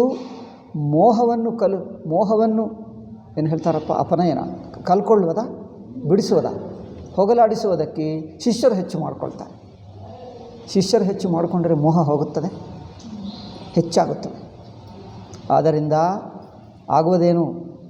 ಇನ್ನು ವೈರಾಗ್ಯ ಗಟ್ಟಿ ಆಗದಿದ್ದರೆ ಮೊದಲು ಗುರುಗಳ ಹತ್ತಿರ ಇರಬೇಕು. ಜನರು ಏನು ಅಂದ್ಕೊಳ್ತಾರೆ, ಸನ್ಯಾಸಿ ಆಗಿಬಿಟ್ರೆ ಸಾಕು, ಅವರು ಸಿದ್ಧ ಪುರುಷರು, ಅವತಾರ ಪುರುಷರು ಅಂದ್ಕೊಳ್ತಾರೆ. ಲೌಕಿಕರಿಗೆ ಪಾಪ ಗೊತ್ತಿಲ್ಲ, ಕಷಾಯ ಹಾಕ್ಕೊಂಡ್ರೆ ಸಾಕು ಅವರು ಸಿದ್ಧ ಪುರುಷರಾಗಿಬಿಟ್ರೆ ಅಂದ್ಕೊಳ್ತಾರೆ. ಅವ್ರಿಗೆ ಯಾವ ಸಾಧನ ಬೇಕಾಗಿಲ್ಲ, ಅವ್ರು ಏನು ಮಾಡಿದ್ರು ಅದೇ ಭಗವಂತ ಅಂದ್ಕೊಳ್ತಾರೆ. ಏನು ಸಣ್ಣ ಪುಟ್ಟ ಪವಾಡಗಳು ಮಾಡಿಬಿಟ್ರೆ ಸಾಕು, ಅವರೇನು ಸಿದ್ಧ ಪುರುಷರು. ವಿಶ್ವಾಮಿತ್ರನಂತೆ ಈ ಪವಾಡ ಕುರಿತು ನನಗೆ ಮೋಹ ತೆಗೆದು ಬಿಡಲ್ಲ. ನಿಮಗೆ ಪವಾಡ ಮೇಲೆ ಮೋಹ ಹೋಗಬೇಕಂದ್ರೆ ವಿಶ್ವಾಮಿತ್ರ ಹೇಳಿದ, ಇಂದ್ರನನ್ನು ಹೆದರಿಸಿ ನಾನು ಇನ್ನೊಂದು ಸ್ವರ್ಗವನ್ನೇ ಸೃಷ್ಟಿ ಮಾಡ್ತೀನಿ ಎಂದು ಹೇಳಿದ.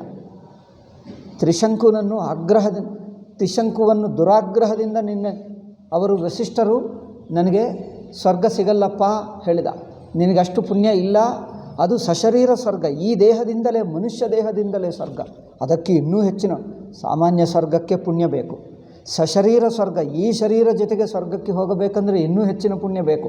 ಇಂದ್ರ ಒಪ್ಪಲ್ಲ, ಸ್ವರ್ಗ ಲೋಕ ಒಪ್ಪಲ್ಲ, ನಿನಗಷ್ಟು ಪುಣ್ಯ ಇಲ್ಲ, ಆಗಲ್ಲ ಹೇಳಿಬಿಟ್ಟ. ಆಗಲ್ಲ ಎಂದು ಮತ್ತೆ ಆಗ್ರಹ ಮಾಡಿದೆ, ಮತ್ತೆ ಆಗ್ರಹ ಮಾಡಿದ್ರೆ ಶಾಪ ಕೊಟ್ಟುಬಿಟ್ಟ, ಚಂಡಾಲ ಆಗೋದು. ಈಗ ನೀನು ಬೇಜಾರು ಮಾಡಿಕೊಂಡು ಇಲ್ಲಿಗೆ ಬಂದ. ವಿಶ್ವಾಮಿತ್ರ ನೋಡಿದ, ಏನಾಯ್ತಪ್ಪ, ನೀನು ರಾಜ, ನೀವು ತ್ರಿಶಂಕು ರಾಜ, ನಿಮಗೀಗ ಅವರ ಹೆಸರು ಬೇರೆ ಏನೋ ಇತ್ತು, ತ್ರಿಶಂಕು ಹೆಸರು ನಂತರ ಬರುತ್ತದೆ, ಇಕ್ಷ್ವಾಕು ವಂಶ ರಾಜ. ಅವರು ಹೇಳಿದರು, ವಸಿಷ್ಠರು ನನ್ನನ್ನು ಮಾಡಿ. ವಸಿಷ್ಠನ ಆಯಿತು, ನಾನೇ ಮಾಡಿಬಿಡ್ತೀನಿ. ವಸಿಷ್ಠ ಬೇಡ ಹೇಳಿದನಲ್ಲ, ಅವ್ರು ಯಾವುದು ಬೇಡ ಹೇಳಿದ್ರೆ ನಾನು ಅದೇ ಮಾಡ್ತೀನಿ, ಮಾಡೋಣ. ಎಲ್ಲರನ್ನು ಕರೆದ, ಎಲ್ಲ ಋಷಿಗಳು ಬರಬೇಕು, ಯಜ್ಞ ಮಾಡಬೇಕು, ಇವರನ್ನು ಸ್ವರ್ಗಕ್ಕೆ ಕಳಿಸಬೇಕು. ಯಾರು ಅಡ್ಡಿ ಬರ್ತಾರೆ ನೋಡ್ತೀನಿ. ಎಲ್ಲರೂ ಹೆದರುಕೊಂಡು ಶಾಪ ಕೊಡ್ತಾರೆ ಎಂದು ಹೇಳಿದ ಬ್ರಾಹ್ಮಣರೆಲ್ಲ ಬಂದು ಕೂತಿದ್ದರು. ಋಷಿಗಳು ಮಂತ್ರ ಹೇಳ್ತೀನಿ ಅಂದರೆ, ಹೇಳು ಮಂತ್ರ, ಅದು ಹೇಳ್ತೀನಿ. ಎಲ್ಲರೂ ಹೆದರ್ಕೊಂಡು, ಯಾರು ನಗುವರಿಲ್ಲ, ಹೀಗೆ ಕೂತಿದ್ದಾರೆ. ಮಂತ್ರ ಹೇಳ್ತಾ ಇದ್ದ, ಏಕೆ ಶಾಪ ಕೊಡ್ತಾರೆ. ಕೊನೆಗೂ ಅವರನ್ನು ಕಳಿಸಿದ. ಶರೀರವಾಗಿ ಅದೇ ಶರೀರ ಆಕಾಶದಲ್ಲಿ ಹೋಯಿತು. ಮೇಲಕ್ಕೆ ಹೋಗಿಬಿಟ್ರೆ ಅಲ್ಲೇನು ಬಿಟ್ಟ ಇಂದ್ರ, ಇವನು ಬರ್ತಾ ಇದ್ದಾನೆ, ಇವರು ಬರಬಾರ್ದೆಂದು ಕೈಯಲ್ಲಿ ಹೀಗೆ ಮುಚ್ಚಿಬಿಟ್ಟ ಸ್ವರ್ಗದ್ವಾರ.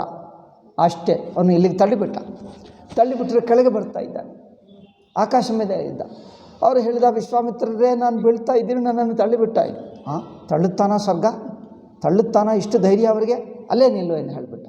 ಅವರು ಅಲ್ಲೇ ನಿಂತುಬಿಟ್ಟ. ಸ್ವರ್ಗಕ್ಕೆ ಹೋಗಲ್ಲ, ಭೂಲೋಕಕ್ಕೆ ಬೀಳಲ್ಲ, ಮಧ್ಯದಲ್ಲಿದ್ದ. ಏನು ನೀವೇನು ಹೇಳ್ತಾರೆ ಅದಕ್ಕೆ, ಗಾಳಿಪಟ, ಕತ್ತರಿಸಿದ ಗಾಳಿಪಟ ಇರ್ತದೆ ನೋಡಿ, ತಿಳ್ಕೊಳ್ಳಿ. ಹಾಗೆ ವಿಶ್ವಾಮಿತ್ರನಿಗೆ ಇನ್ನೇನು ಮಾಡಿದ, ನಿನ್ನನ್ನು ಸ್ವರ್ಗಕ್ಕೆ ಪರ್ಮಿಷನ್ ಕೊಡಲ್ಲವಾ, ಬಿಡಲ್ಲವಾ, ಆಯಿತು, ನಾನೇನು ಮಾಡ್ತೀನಿ,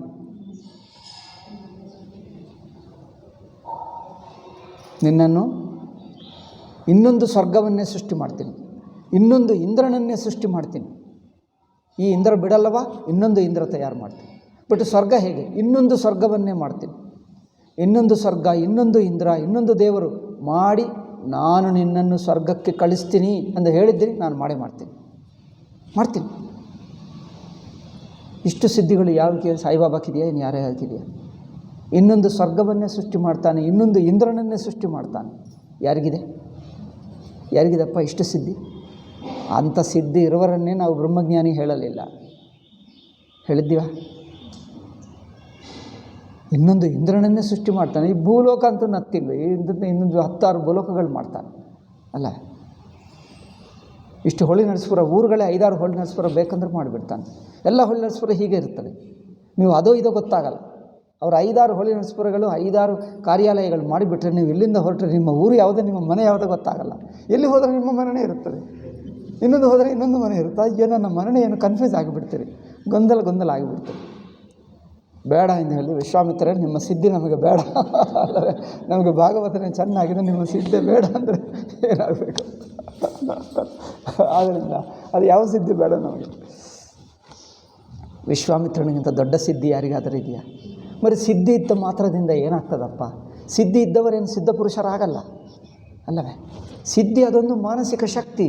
ಎಷ್ಟೋ ಶಕ್ತಿಗಳಿವೆ, ಲೌಕಿಕ ಶಕ್ತಿ ಅದು ಒಂದು ಶಕ್ತಿ. ಸಿದ್ದರಾಮಯ್ಯಕ್ಕೆ ಮುಖ್ಯಮಂತ್ರಿ ಆಗಿರುವ ಶಕ್ತಿ ಹೇಗಿದೆಯೋ ಇದು ಒಂದು ಶಕ್ತಿ ಅಷ್ಟೆ. ಈಗ ಸಿದ್ದರಾಮಯ್ಯ ಇಲ್ಲ, ಇನ್ನು ಯಾರೋ ಇದ್ದಾರೋ, ಆಗ ಯಾರೋ ಒಬ್ಬರು, ಯಾರಾದರೇನು ನಮಗೆ, ಯಾರೋ ಒಬ್ಬ ಶಕ್ತಿ ಇದ್ದಂತೆ ಇದು ಒಂದು ಶಕ್ತಿ ಅಷ್ಟೇ ಅಲ್ಲವೇ? ಇದು ಒಂದು ಮಾನಸಿಕ ಶಕ್ತಿ ಇದ್ದರೆ ಸಾಕು. ಅವರೇನು ಹಿರಣ್ಯಕಶ್ಯಪನಿಗೆ ಶಕ್ತಿ ಇತ್ತು, ಅವರೇನು ಸಿದ್ಧಪುರುಷನಾಗ್ತಾನೆ, ಮಹಾತ್ಮನಾಗ್ತಾನೆ. ಮಹಾತ್ಮ ಬೇರೆ, ಭಗವದ್ಭಕ್ತಿ ಬೇರೆ, ಶಕ್ತಿ ಬೇರೆ. ಶಕ್ತಿ ನೋಡಿಕೊಂಡು ಮೋಹಗೊಳ್ಳಬಾರದು. ವೈರಾಗ್ಯ, ಭಗವದ್ಭಕ್ತಿ, ನಿಸ್ವಾರ್ಥ ಬೇಕು. ತನಗೋಸ್ಕರ ಯಾವುದೂ ಮಾಡಲ್ಲ. ನೋಡಿ, ಕೆಲವರು ನಿಜವಾದ ಭಕ್ತರಲ್ಲಿಯೂ ಸಿದ್ಧಿಗಳಿರಬಹುದು, ಅದು ಸುಮ್ಮನೆ ತೋರಿಸಿಕೊಳ್ಳಲ್ಲ. ಮಾಡಿದ್ದರೂ ಲೋಕಕ್ಕೆ ಅನುಗ್ರಹಕ್ಕೆ ಮಾಡ್ತಾರೆ. ಜನರಲ್ಲಿ ವೈರಾಗ್ಯ ಬೆಳೆಯಲಿ, ಭಕ್ತಿ ಬೆಳೆಯಲಿ, ಅದಕ್ಕೆ ಮಾಡ್ತಾರೆ.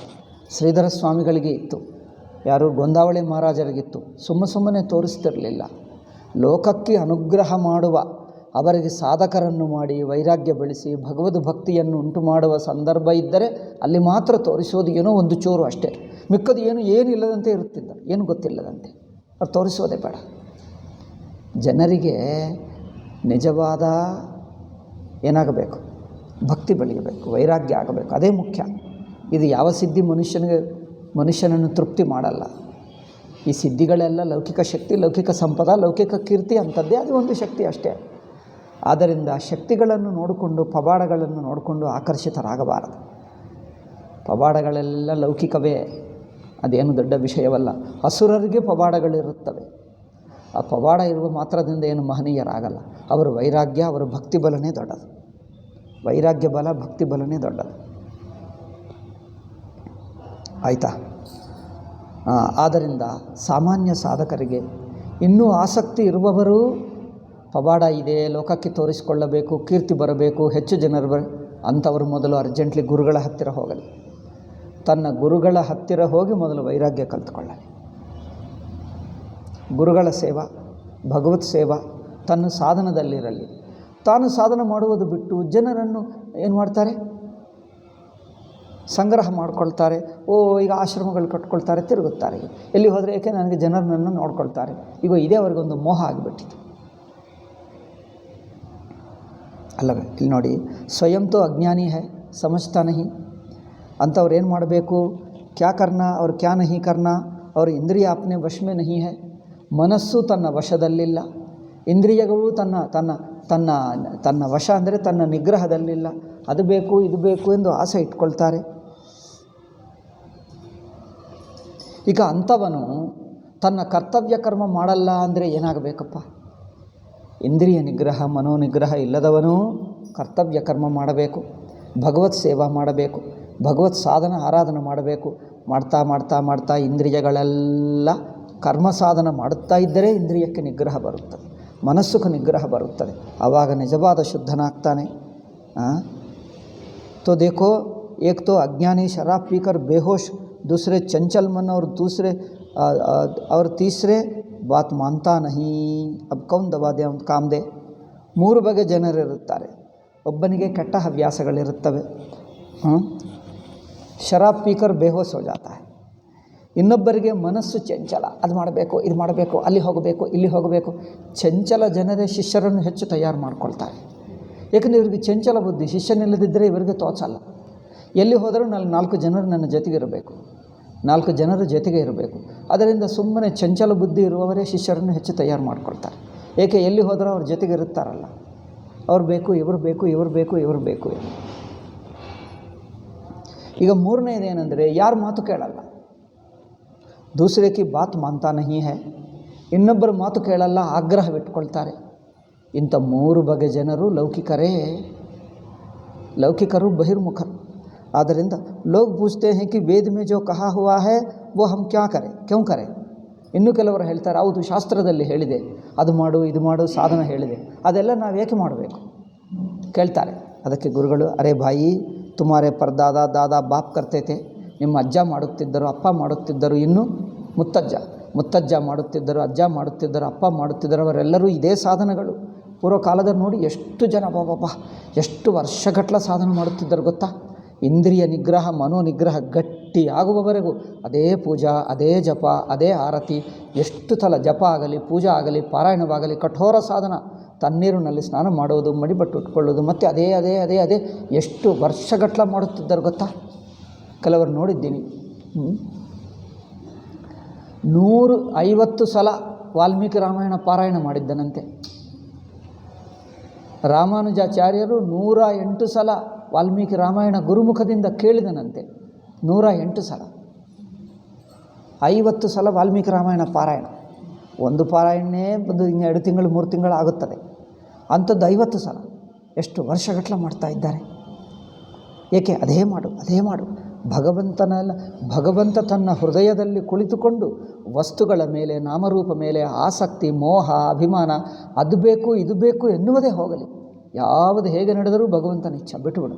ಅದೇ ಭಗವಂತನ ಲೀಲ ನಡೆಯಲಿ. ಅಂಥ ಮನಸ್ಸು ಪ್ರಸನ್ನವಾಗಬೇಕು. ಅದು ಬೇಕು ಇದು ಬೇಕು ಆಗ್ರಹನೇ ಬಿಟ್ಟು ಹೋಗಬೇಕು. ಎಷ್ಟು ಆನಂದವಾಗ್ತದೆ ನೋಡಿ. ಅದು ಆ ಸಾಧನ, ಅದೇ ನಿಜವಾದ ಸಾಧನ. ಅದಕ್ಕೋಸ್ಕರ ಕರ್ಮ ಏಕೆ ಮಾಡಬೇಕು ಜನರು ಕೇಳ್ತಾರೆ. ಪೂರ್ವ ಕಾಲದಲ್ಲಿ ದೊಡ್ಡ ದೊಡ್ಡವರು ಮಾಡಿದ್ದಾರಪ್ಪ. ದೊಡ್ಡ ಅವರ ಹೆಸರೇನು, ಧ್ರುವ ಮಾಡಿದ 6 ತಿಂಗಳು ಎಷ್ಟು ಕಠೋರ, ಪ್ರಹ್ಲಾದ ಮಾಡಿದ, ದೊಡ್ಡವರೇ ಮಾಡಿದ್ದಾರೆ, ಬಿಟ್ಟಿಲ್ಲ, ಯಾರೂ ಬಿಟ್ಟಿಲ್ಲ. ದೊಡ್ಡ ಋಷಿಗಳು ಮಾಡಿದ್ದಾರೆ ಕಠೋರವಾದ ತಪಸ್ಸುಗಳು. ಪರದಾದ, ದಾದಾ ಅಂದರೆ ಗೊತ್ತಾ, ಅಜ್ಜ. ಪರದಾದ ಅಂದರೆ ಹಿಂದಿಯಲ್ಲಿ ಅಪ್ಪಕ್ಕೇನು ಹೇಳ್ತಾರೆ, ಬಾಪು. ದಾದಾ, ಪರದಾದ, ಮುತ್ತಜ್ಜ, ಅಜ್ಜ, ಅಪ್ಪ, ಇವರೆಲ್ಲರೂ ಬಾಪ್ ಕರ್ತೇತೆ. ತುಂಬಿ ಕರೋ, ನಿಮ್ಮ ಪೂರ್ವಜರು ಕರ್ಮ ಮಾಡುತ್ತಿದ್ದರು, ನೀವು ಮಾಡು. ಫಿರ್ ಭಿ ಹಟ್ ಕರೆಂಗೆ ಕಿ ಹಮ್ ಕ್ಯೂ ಕರೆ. ಪೂರ್ವ ಕಾಲದಿಂದ ದೊಡ್ಡ ಸಾಧಕರು ಮಹನೀಯರು ಮಾಡ್ತಾ ಬಂದಿದ್ದಾರೆ. ಅವರು ಮಹನೀಯರು ಸಾಧನ ಮಾಡಿದ್ದಾರೆ. ಅವರ ದಾರಿಯಲ್ಲೇ, ಅವರ ಹೆಜ್ಜೆಯನ್ನೇ ನಾವು ಅನುಸರಿಸ್ತಾ ಇರಬೇಕು, ಅವರ ಪದಗಳನ್ನೇ. ಇವರು ಹೇಳ್ತಾರೆ, ಆದರೂ ಮತ್ತೆ ಕೇಳ್ತಾರೆ, ನಾವೇಕೆ ಮಾಡಬೇಕು, ಮತ್ತೆ ನಾವೇಕೆ ಮಾಡಬೇಕು. ನಾವೇಕು ಅಂದರೆ ನೀವೇನು ಸ್ಪೆಷಲಾ ಏನು? अच्छा ये बताओ कि तुम यह क्यों नहीं कहते कि हम क्यों नहीं करें. ನೋಡಿ, ನಾವು ಏಕೆ ಮಾಡಬೇಕು ಎಂದು ಆಕ್ಷೇಪ ಮಾಡ್ತಾ ಇದ್ದೀವಿ. ಏಕೆ ಮಾಡಬಾರದು ಎಂದು ಏಕೆ ಪ್ರಶ್ನೆ ಮಾಡಬಾರ್ದು. ಏಕೆ ಮಾಡಬಾರ್ದು ಮೊದಲು ಕೇಳು, ಅದು ಹೇಳೋ. ಅದಕ್ಕೆ ದೊಡ್ಡವರು ಮಹನೀಯರೆಲ್ಲ ಮಾಡಿದ್ದಾರೆ, ನಾವು ಮಾಡೋಣ. ಐಸಾ ಕೌನ್ ಸಾ ಬಡಿಯಾ ಕಾಮ್ ತುಮಕೋ ಮಿಲ್ ಗಯಾ जो सनातन से प्राप्त कम है कर्म है उनको छोड़ रहे हो. ನಿಮಗೆ ಅನಾದಿ ಕಾಲದಿಂದ ವೇದ ಹೇಳಿಕೊಟ್ಟಿತು. ವೇದ ಏನು, ಸೃಷ್ಟಿ ಆದಿಯಲ್ಲಿ ಪರಮಾತ್ಮ ಸ್ವಯಂ ಮಾಡಿದ್ದೇ ವೇದ. ಅದು ಈ ಕರ್ಮ ಮಾಡು ನಿಮಗೆ ಒಳ್ಳೆಯದಾಗುತ್ತದೆ. ಕರ್ಮನೇ ಅದು ನಿಮಗೆ ಅನುಗ್ರಹವಾಗಿ ಕೊಟ್ಟಿದ್ದು, ಸಾಧನವಾಗಿ ಕೊಟ್ಟಿದ್ದು.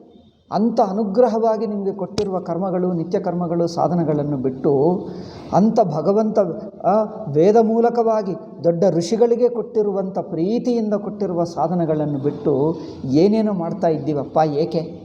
ಏಕೆ ಬಿಡ್ತಾ ಇದ್ದೀವಿ? ನಿಮಗೆ ಏನು ಸಿಕ್ಕಿತು? ಅಷ್ಟು ದೊಡ್ಡ ವಸ್ತು ಏನು ಸಿಕ್ಕಿತು ಎಂದು ಕರ್ಮಗಳನ್ನೇ ಬಿಡ್ತಾ ಇದ್ದೀವಿ. ಕರ್ಮ ಬಿಟ್ಟು ನಿಮಗೆ ಇನ್ನೇನು ಸಿಕ್ಕಿತು? ಕರ್ಮಕ್ಕಿಂತ ಹೆಚ್ಚಿದೆ, ಸಾಧನಕ್ಕಿಂತ ಹೆಚ್ಚಿದೆ. ಅದರಿಂದ ಸಾಧನ ಬಿಡಬೇಡ. ಉನ್ಕೋ छोड़ रहे हो बोले कि हम बड़े बुद्धिमान हैं इसलिए नहीं करते हैं. ಇವರು ಹೇಳ್ತಾರೆ, ನಮಗೆಲ್ಲ ಗೊತ್ತು. ನೋಡಿ, ಈ ಎಲ್ಲ ಗೊತ್ತು ಎಂದು ಅಭಿಮಾನವೇ ನಿಮ್ಮ ಸಾಧನ ಬಿಡಿಸ್ತಾ ಇದೆ. ನಿಜವಾದ ಸಾಧಕರು ನಮ್ಗೆ ಅದು ಗೊತ್ತು ಇದು ಗೊತ್ತು ಎಂದು ಅಭಿಮಾನ ಮಾಡಲ್ಲ.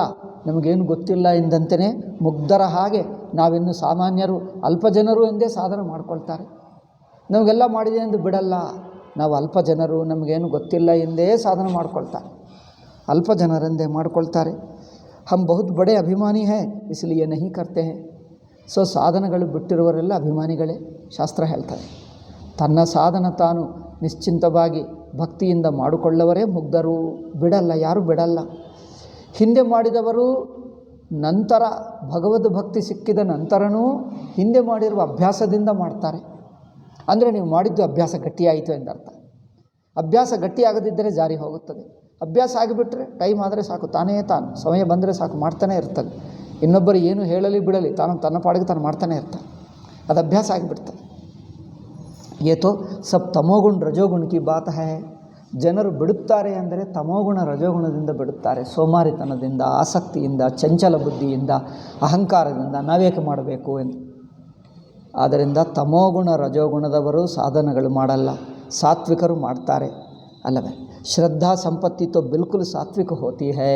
ಕರ್ಮ ಮಾಡ್ತಾ ಶ್ರದ್ಧೆ, ಭಕ್ತಿ ಎಲ್ಲ ಭಗವಂತ ನೋಡ್ಕೊಳ್ತಾನೆ. ನಾನು ಅವನ ಶರಣು ಹೊಕ್ಕೆ ಭಗವಂತನೇ ನಮಗೆ ಗತಿ ಎಂದು ಪೂರ್ತಿ ಶರಣಾಗತಿ ಗಟ್ಟಿಯಾಗುತ್ತದೆ, ಭಕ್ತಿ ಗಟ್ಟಿಯಾಗುತ್ತದೆ. ಅವರಿಗೆ ಸಮರ್ಪಿಸ್ತಾರೆ, ಅವರೇ ನಮ್ಮನ್ನು ನೋಡ್ಕೊಳ್ತಾರೆ ಎಂದು ಒಂದು ನಿಶ್ಚಿಂತತೆ ಬರುತ್ತದೆ. ಅದಕ್ಕೋಸ್ಕರ तो जो ಶಾಸ್ತ್ರ ಸಂಪ್ರದಾಯ और परंपरा से प्राप्त अपने वैदिक धर्म का अनुष्ठान नहीं करता. ಅದರಿಂದ ನಮ್ಮ ಸಂಪ್ರದಾಯ, ನಮ್ಮ ಅಜ್ಜ ಮುತ್ತಜ್ಜ ಅಪ್ಪ ಅವರು ಮಾಡುತ್ತಾ ಬಂದಿದ್ದಾರೆ.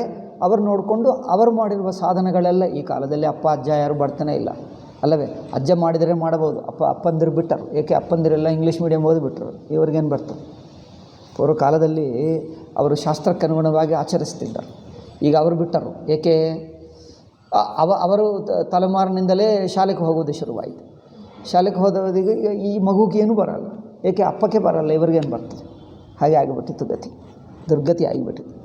ಸೊ ಜೋ ಶಾಸ್ತ್ರ ಸಂಪ್ರದಾಯ ಅವರ ಪರಂಪರಾಸೆ, ಶಾಸ್ತ್ರ ಸಂಪ್ರದಾಯದಿಂದ ಯಾವುದು ಬರುತ್ತಾ ಇದೆಯೋ ವೈದಿಕ ಧರ್ಮ ಕಾ ಅನುಷ್ಠಾನ ನಹಿ ಕರ್ತಾ ಖುದ್ ತೋ ಮೂರ್ಖ ಹೈ ಹಿ और ಇಂದ್ರಿಯ ವಶ್ ಮೇ ನಹಿ ಹೈ.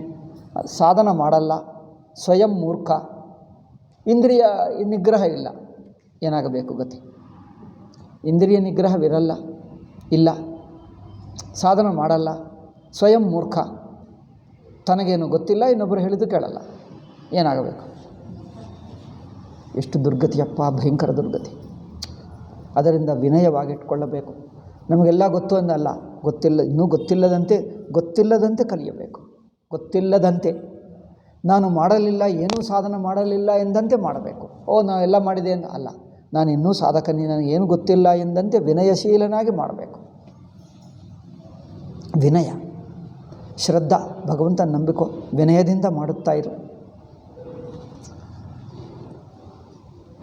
ಆದ್ದರಿಂದ ಅಬ್ ವಿಕರ್ಮ ರೂಪ ಧರ್ಮ ಉಸ್ಕೋ ಲಗ್ಗಯಾ ಅಂದರೆ ತನ್ನ ಕರ್ಮ ಬಿಡುವುದು, ತನ್ನ ಮಾಡತಕ್ಕ ಕರ್ಮ ಬಿಟ್ಟು ಬಿಡುವುದು, ಇದು ಒಂದು ದೋಷ.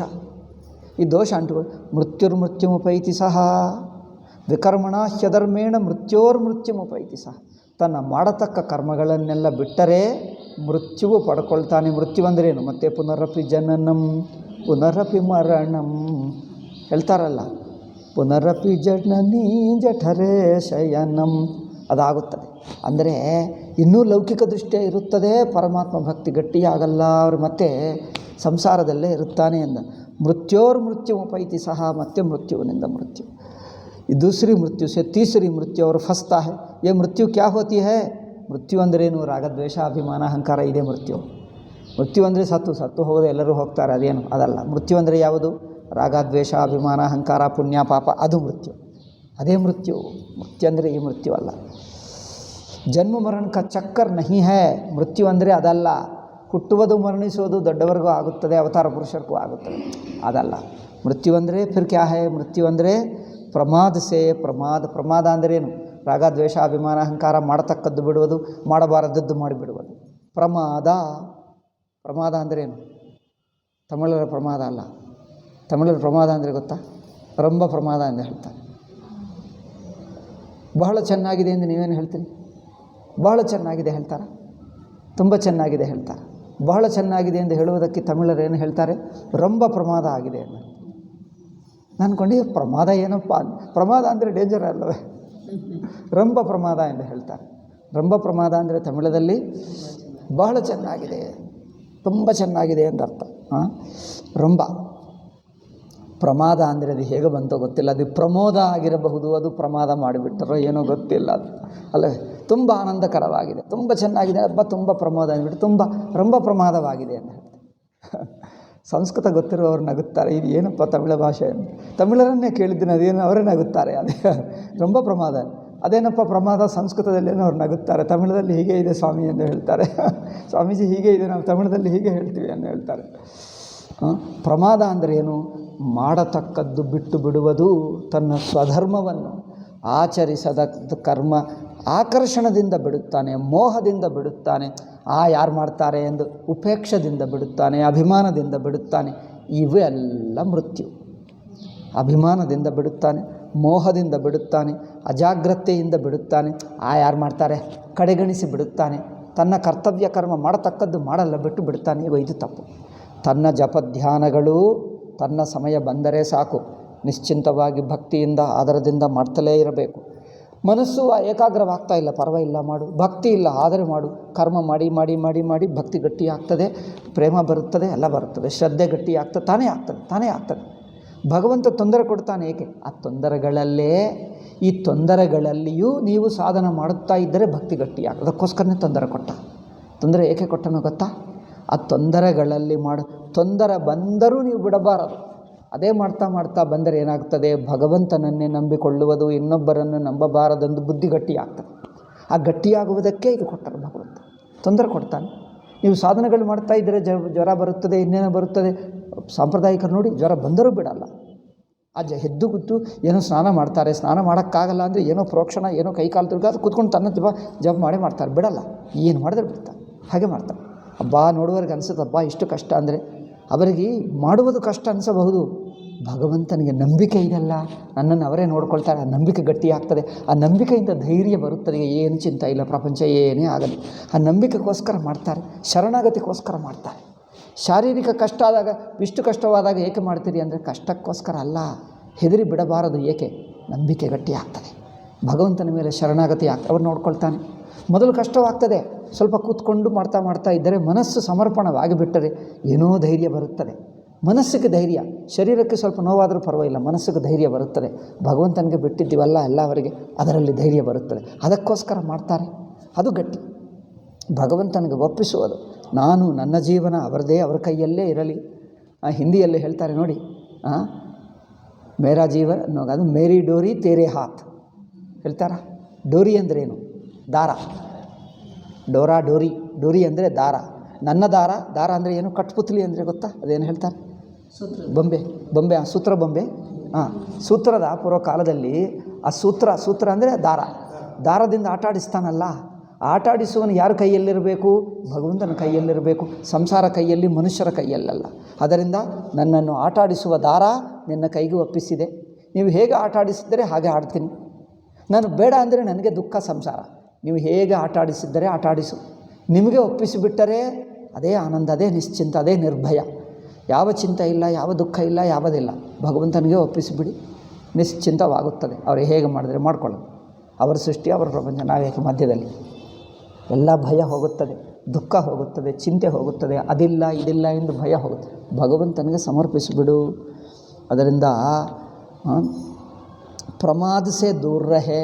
ಪ್ರಮಾದದಿಂದಲೇ ಸಮಯಕ್ಕೆ ಮಾಡತಕ್ಕ ಕೆಲಸ ನಾವು ಮಾಡದೆ ಬಿಡ್ತಾ ಇದ್ದೀವಿ. ಏಕೆ? ಪ್ರಮಾದ ಅಂದರೆ ಉಪೇಕ್ಷ. ಯಾರು ಮಾಡ್ತಾರೆ? ಏನಾಗುತ್ತದೆ? ಮಾಡದಿದ್ದರೆ ಏನಾಗುತ್ತದೆ? ಇಲ್ಲಿ ನೋಡಿ, ಯಾರು ಮಾಡ್ತಾರೆ? ಮಾಡದಿದ್ದರೆ ಏನಾಗುತ್ತದೆ? ಎಲ್ಲರೂ ಮಾಡ್ತಾ ಇದ್ದಾರಾ? ನಾನು ಮಾಡದಿದ್ದರೇನು? ಈಗ ಇದೆಲ್ಲ ತಪ್ಪಿಸಿಕೊಳ್ಳುವ ಬುದ್ಧಿ ನೋಡಿ, ಇದು ಪ್ರಮಾದ. ಉಪೇಕ್ಷ, ಅಭಿಮಾನದಿಂದ, ಅಹಂಕಾರದಿಂದ, ಉಪೇಕ್ಷದಿಂದ, ಕೇರ್ಲೆಸ್ನೆಸ್ನಿಂದ ಇದನ್ನೇ ಪ್ರಮಾದ. ಟೈಮ್ ಆಯಿತೆ, ಅಯ್ಯೋ ಮತ್ತೆ ಹೋದೆ. ಸೊ ಪ್ರಮಾದ. ಈ ಶ್ಲೋಕ ಮುಗಿಸ್ಬಿಡ್ತೀವಿ ಅಲ್ಲವೇ? ಇತ್ತೀಚೆಗೆ ಒಂದೇ ಶ್ಲೋಕ ಆಗ್ತಾಯಿದೆ. ಸೊ ಜೋ ಮೂಲಕೋ ಹಿ ಛೋಡ್ದೇಗ. ಮೂಲ ಅಂದ್ರೇನು? ಭಗವಂತನನ್ನೇ ಹಿಡ್ಕೊಳ್ಳುವ. ಇದೆಲ್ಲ ಏಕೆ? ಕರ್ಮ ಸಾಧನೆ ಏಕೆ? ಭಗವಂತನಿಗೆ ಒಪ್ಪಿಸಿ ಅವರ ದಯೆಗೆ ಪಾತ್ರನಾಗಿ ಅವರ ಕೈಯಲ್ಲೇ ನಾವಿರುವುದು. ಅವರು ಯಾವುದು ಮಾಡಿಸಿದ್ದರೆ ಅದು ಮಾಡ್ತೀವಿ. ಇದು ಬೇಡ ಅಂದರೆ ಬಿಡ್ತೇವೆ.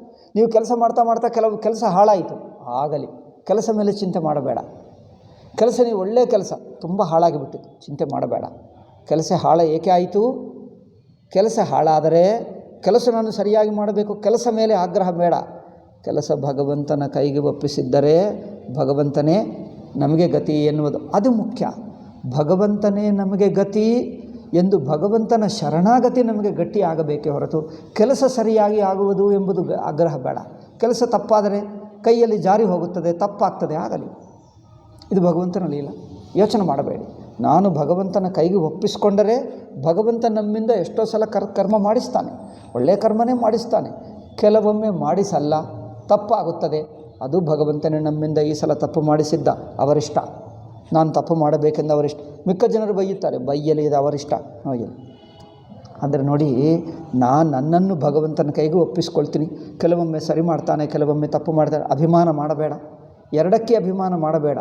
ಆವಾಗ ಅವರಿಗೆ ಸಮರ್ಪಿಸಿದರೆ ನಿಮ್ಮಿಂದ ಒಳ್ಳೆಯ ಕೆಲಸ ಮಾಡಿಸ್ತಾನೆ, ತಾನೇ ಮಾಡಿಸ್ತಾನೆ. ಯಾವಾಗಲೂ ಅಪ್ಪಿತಪ್ಪಿ ಆದರೂ ಅಭಿಮಾನ ಮಾಡಬೇಡ. ಮತ್ತೆ ಸರಿ ಮಾಡು, ಮತ್ತೆ ಜಾರಿ ಹೋಗ್ತದೆ, ಮತ್ತೆ ಮಾಡು. ಅಭಿಮಾನವಿಟ್ಕೊಳ್ಳದೆ ಮಾಡ್ತಾಯಿರು. ಅದೇ ಸಮರ್ಪಿಸಿ ಮಾಡುವುದು ಮುಖ್ಯ. ಯಾವುದೇ ಕೆಲಸ ಆಗಲ್ಲ. ಸಮರ್ಪಣಕ್ಕೆ ಅಡ್ಡಿ ಯಾರು ಅಂದರೆ, ಅಯ್ಯೋ ತಪ್ಪಾಯಿತೆ, ನೀನು ಬೇಜಾರು ಮಾಡಿಕೊಳ್ಳಬೇಡ ಅಂದರೆ ಮತ್ತೊಂದು ಸಲ ಮಾಡು ಎಂದು ಭಗವಂತನ ಆಜ್ಞೆ. ಆಯಿತು, ಮಾಡ್ತೀನಿ ಅಷ್ಟೇ.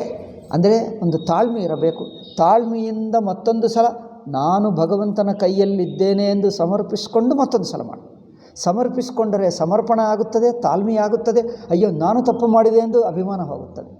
ಏನೋ ಆಯಿತು, ಆಗಿದ್ದು ಭಗವಂತನ ಇಚ್ಛೆ, ಮತ್ತೆ ಮಾಡು ಅಂದರೆ ಮತ್ತೆ ಮಾಡುವುದಕ್ಕೆ ಹೀಗೆ ತಪ್ಪು ಮಾಡಿಸಿದ್ದಾರೆ ಭಗವಂತ, ಮತ್ತೊಂದು ಸಲ ಮಾಡಿಸುವುದಕ್ಕೆ, ತಾಳ್ಮೆ ಬರುವುದಕ್ಕೆ. ಆಯಿತು, ಮತ್ತೊಂದು ಸಲ ಮಾಡ್ತೀನಿ, ಮತ್ತೊಂದು ಸಲ ಮಾಡ್ತೀನಿ, ಸರಿಯಾಗುವುದಕ್ಕೆ. ಅಯ್ಯೋ 10 ಸಲ ಆಯ್ತಪ್ಪ ಅಂದರೆ ಮಾಡು, 10 ಸಲ ಬೇಜಾರು ಮಾಡಿಕೊಳ್ಳದೆ ಮಾಡು, 10 ಸಲ ಮಾಡು, ಮತ್ತೆ ಅದೇ ಸರಿಯಾಗುವವರೆಗೂ ಮಾಡು. ಆವಾಗ ಏನಾಗ್ತದೆ? ಶರಣಾಗತಿ ಬಂದುಬಿಡ್ತದೆ. ಅಂದರೆ ಏನು? ಭಗವಂತ ಮಾಡಿಸಿದ್ದೇ ನಾನು ಮಾಡ್ತೀನಿ ಹಾಗಿರಬೇಕು ಅಷ್ಟೇ ಹೊರತು ಅಯ್ಯೋ ಹಾಳಾಯ್ತು, ನಿನಗೇಕಪ್ಪ ಮಧ್ಯದಲ್ಲಿ ಬೇಜಾರೇಕೆ? ಹಾಳಾಯಿತು ಎಂದು ನಿಜ. ನೀವು ಬೇಜಾರಾದರೆ ನೀವು ನಿಮ್ಮದು ಜವಾಬ್ದಾರಿ ತೊಗೊಳ್ತಾ ಇದ್ದೀರಿ. ಅಯ್ಯೋ ನನ್ನ ಕೈಯಲ್ಲಿ ಮಾಡಿದ್ದು ಆಗಬಾರದು, ತಪ್ಪು ಆಗಬಾರ್ದು, ಇದು ಅಭಿಮಾನ ಬರುತ್ತಾ ಇದೆ. ಶ್ರದ್ಧಾಭಕ್ತಿಯಿಂದ ಇದು ಭಗವಂತನ ಕಾರ್ಯ, ನನಗೆ ಇನ್ನೊಂದು ಸಲ ಸೇವೆ ಮಾಡುವುದಕ್ಕೆ, ನನಗೆ ಮತ್ತೊಂದು ಸಲ ಮಾಡುವುದಕ್ಕೆ ಭಗವಂತನ ಆಜ್ಞಾ ಗೊತ್ತಾಯಿತು, ಮತ್ತೊಂದು ಸಲ ಮಾಡ್ತೀನಿ, ಮತ್ತೆ ಆಯಿತು ಮತ್ತೊಂದು ಸಲ ಮಾಡ್ತೀನಿ. ಅಂದರೆ ಪ್ರೀತಿಯಿಂದ ಶರಣಾಗತಿಯಿಂದ ಮಾಡುವುದಕ್ಕೆ ನಿಮಗೆ ಆಜ್ಞೆ ಅಷ್ಟೇ ಹೊರತು ಬೇಜಾರು ಮಾಡಿಕೊಳ್ಳೋದು, ಇನ್ನೊಬ್ಬರನ್ನು ಬೈಯೋ, ಅಯ್ಯೋ ಹಾಗೆ ಆಯ್ತೆ, ಅಯ್ಯೋ ಹೀಗಾಯಿತೆ ಅಂದರೆ ತನ್ನ ಅಭಿಮಾನ ಅಡ್ಡಿ ಬರ್ತಾ ಇದೆ ಅಲ್ಲವೇ? ತನ್ನ ಅಭಿಮಾನ ಬರಬಾರ್ದು ಎಂದರ್ಥ.